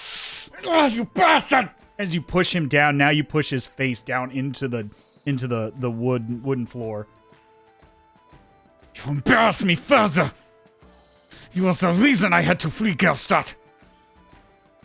I had to claim I was dead because you bastards! You are the one who claimed you're dead. But I couldn't stay in the city. I would be named a villain, a criminal! And what story did you put with your death? I don't know what happened. My brother, he told me to flee the city. He told me if I did what I was told, then I would live and not be tried. He must have told you what would have been told to your family, what your legacy would have been. How did he tell you you were supposed to have died? He said I would be. He would make some things up. He would find a way to erase me so I could live a life. Not the life of a noble, but at least a life not in chains. Yeah, Yeah, well, your actions have consequences, buddy. And this is what you're gonna pay for now. You will see. And I'm gonna give a smirk to Tim to release the snips for a little. You can give me an attack roll from Citizen. Well, I mean it's a familiar. It can't really do damage, but in this instance, I would say it could do non-lethal like torture. Mental damage. Yeah. Go ahead and give me an attack roll and add your spell modifier. Okay, then that is a dirty. Your spell attack modifier. That's a dirty. It's a dirty 20. Dirty 20. Yeah, yeah. I mean, you would have had an advantage, but you're gonna hit anyway. He's not wearing armor, so it's just a base 10. Yeah, you only needed a 10. Yeah. Go ahead and roll a d4 worth of damage. Buddy, this guy, man, doesn't even know. God. Why did it have to be a 2? You know why? As he just screams. And you can hear he's screaming pretty loud as your citizen snip gets.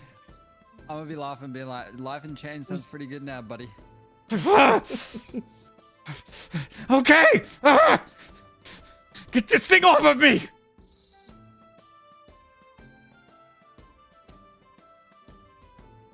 All right. What do you want? We need a proof. I need you for proof. Is all I need to tell you. Fine. If you kill me, you will be blamed for the very things that you were framed for. Know this. You must keep me alive.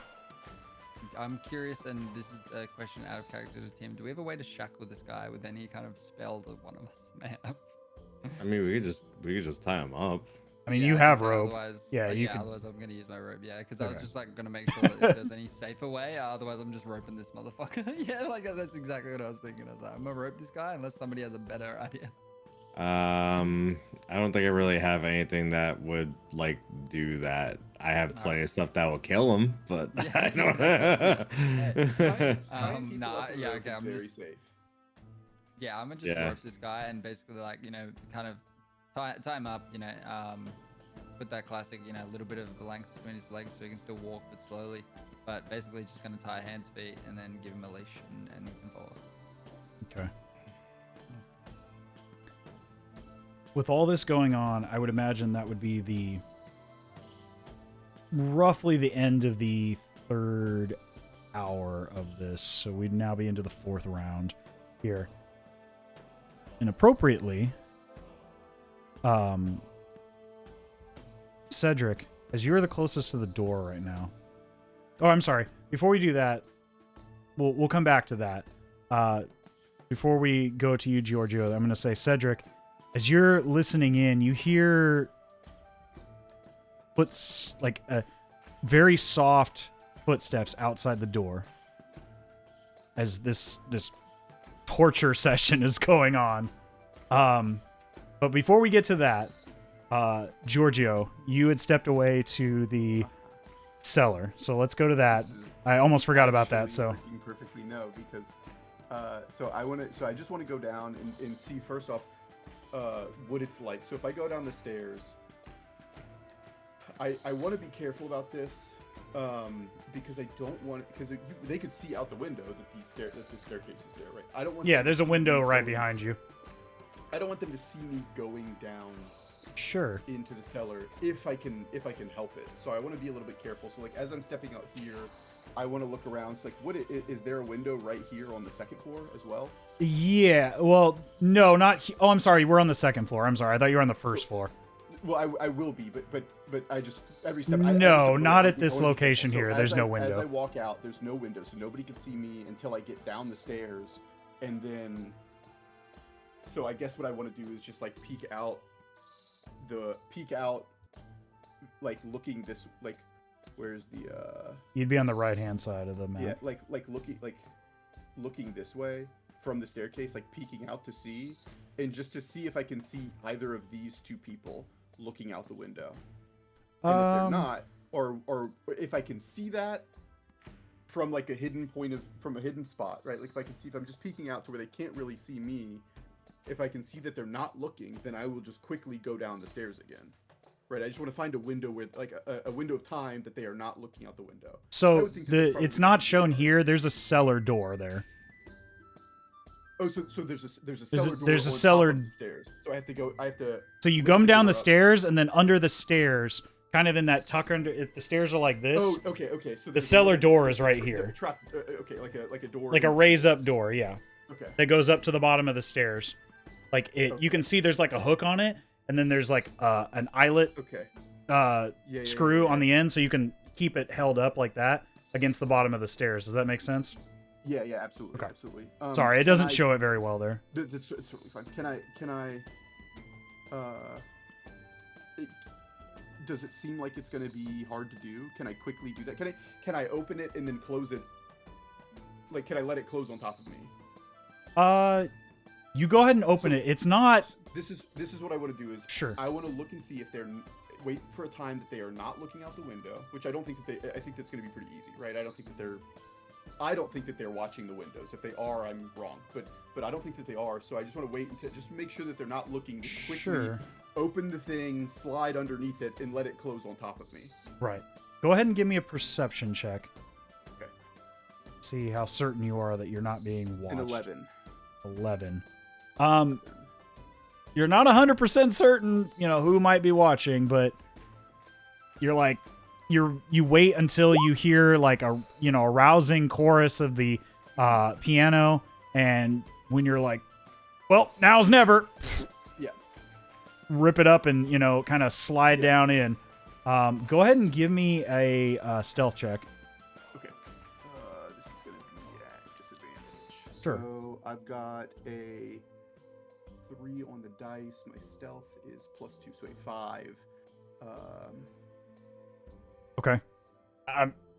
You're not quite sure, but you make quite a racket as you roll down the stairs. Okay. As you're just like, it's not so much a quick step down the stairs as you slide ass first down the stairs. But now I'm in. Doors closed. Sure. Can I see? Give me just a moment. I gotta pull up the basement level real quick here. Yeah, give me just a moment here. And I'm just, all I was hoping for is that the party inside and the commotion upstairs was enough of a distraction to pull any workers away, right? Not thinking I would be this noisy. Sure. Yeah, let me go ahead and pull this up so you can see where you're at right now. I will have to say that I do, it is ticked over my time, so okay. I have to find the next That's fair. Suitable time, just sure. So you find yourself at the bottom of these stone steps, and this basement level, Giorgio, is like a work stone step as opposed to the wooden steps of the stairs going above level here. So you slide down to the bottom here, and you're like, as you bust your tailbone on the bottom of these steps. Yeah. Like, not enough to do any damage, but just enough to, like, a stinger on your ass. Yeah. As you find yourself in this room, it's, a see-through grated gate with just a latch on it. There's no lock. It just kind of opens up as you step into this space. You can put your token here if you want. Okay. Is it dusty? Like, does it look like people have been down here for a while? From what you can see in this general area right now, it's certain things are dusty. There's like a single crate off to your left, just with some general supplies, old bottles, corks, things of that nature, bar tools, that sort of stuff. There's a door over here to your right, a thin, opaque wooden door, and another one directly in front of you opposite the entrance here. Okay. What you do notice is there is a large collection of voices on the other side of this door. Okay. Do they sound heightened in alertness because I just made a bunch of noise coming down the stairs? Give me one more perception check. Okay. There's gonna be 13. 13. What you do hear is, Boy, what was that? What? Were you expecting someone else? No, I wasn't expecting someone else. Were you? and that's what you hear. Okay. So with that, on that cliffhanger, Yeah. we're gonna go ahead and end for the night because Spudley's got to head out of here. So I think that's a good stopping point. We'll leave on that little cliffhanger. I'm actually really loving this part of like the campaign. This is like really like dynamic and yeah, like I'm loving the mental. Yeah. Of it. It's really cool. Yeah, I think that's good. That'll give you time to think a little bit, but also we'll leave it on a little, suspense. Oh, yeah. No, it's good. As you slide into this strange cellar, hearing voices you were not expecting, below the foundations of the Black Ivory Inn.